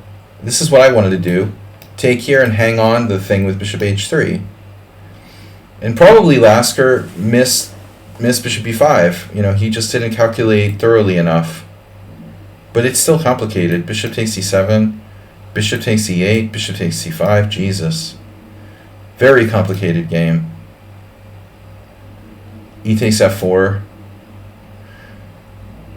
I would think, like, honestly, lesser player against Lasker.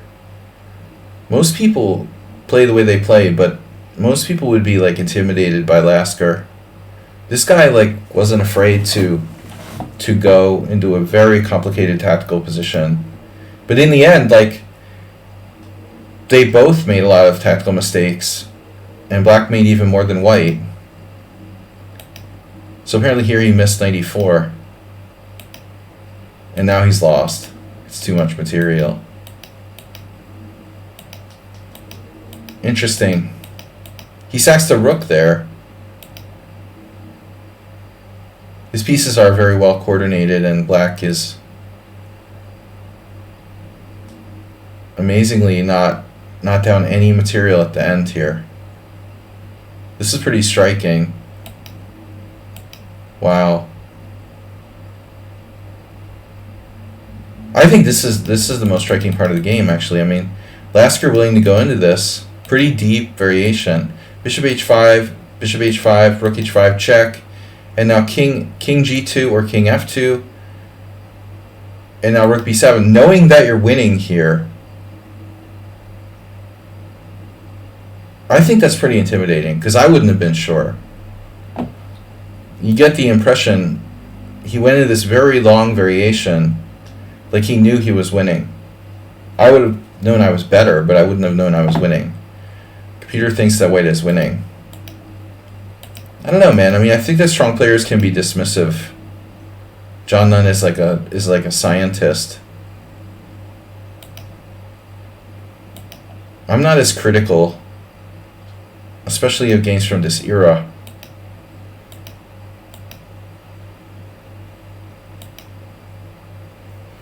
So he does make a mistake finally. One pawn up, the black king is like almost made it in the corner. How serious a mistake is this though? Does it matter? Doesn't really matter. White's just winning. Yeah, I don't know, man. I mean, I think Lasker underestimated his opponent, and you know, ultimately he was pretty cagey in a complicated position. Most human beings would have made mistakes there. I wouldn't be too hard on him for that game, though. I mean, admittedly, the opening setup was very loose, although probably like h3 and g4 is okay. I think there, after that, you need to tighten up. You can see here, Fedorchuk, there's a bunch of games with bishop g2. This is really going a bit far, isn't it? But why didn't black play knight h5? I think it's a strange decision by black to retreat there unnecessarily. Guys, I gotta go. It's super late. Thanks for tuning in. Thanks to Mr. Slow. Very generous. Move 11 donated $25. We're up to 1916.23. h3, g4, bishop g2 might take dragon players by surprise. The younger ones with less experience. Anyway, good to see you, WJ Loof. Thanks, everybody. It's super late for me. Long stream. Thanks, Move 11. Thanks, Astrobate, for your gift subs. Thanks, WJ Loof, for resubscribing. Thanks, of course, Mr. Slow. Massive donation. Guys, we'll see you Friday morning with Rapid Chess or Rapid Blitz here on stream tomorrow morning at 11:30. Thanks, guys. I enjoyed the games today. My pleasure, and I'll see you tomorrow morning. Bye. Bye, Mr. Coffee. As always, you the best, man. You're the best, man. We'll see you when we see you. Bye-bye.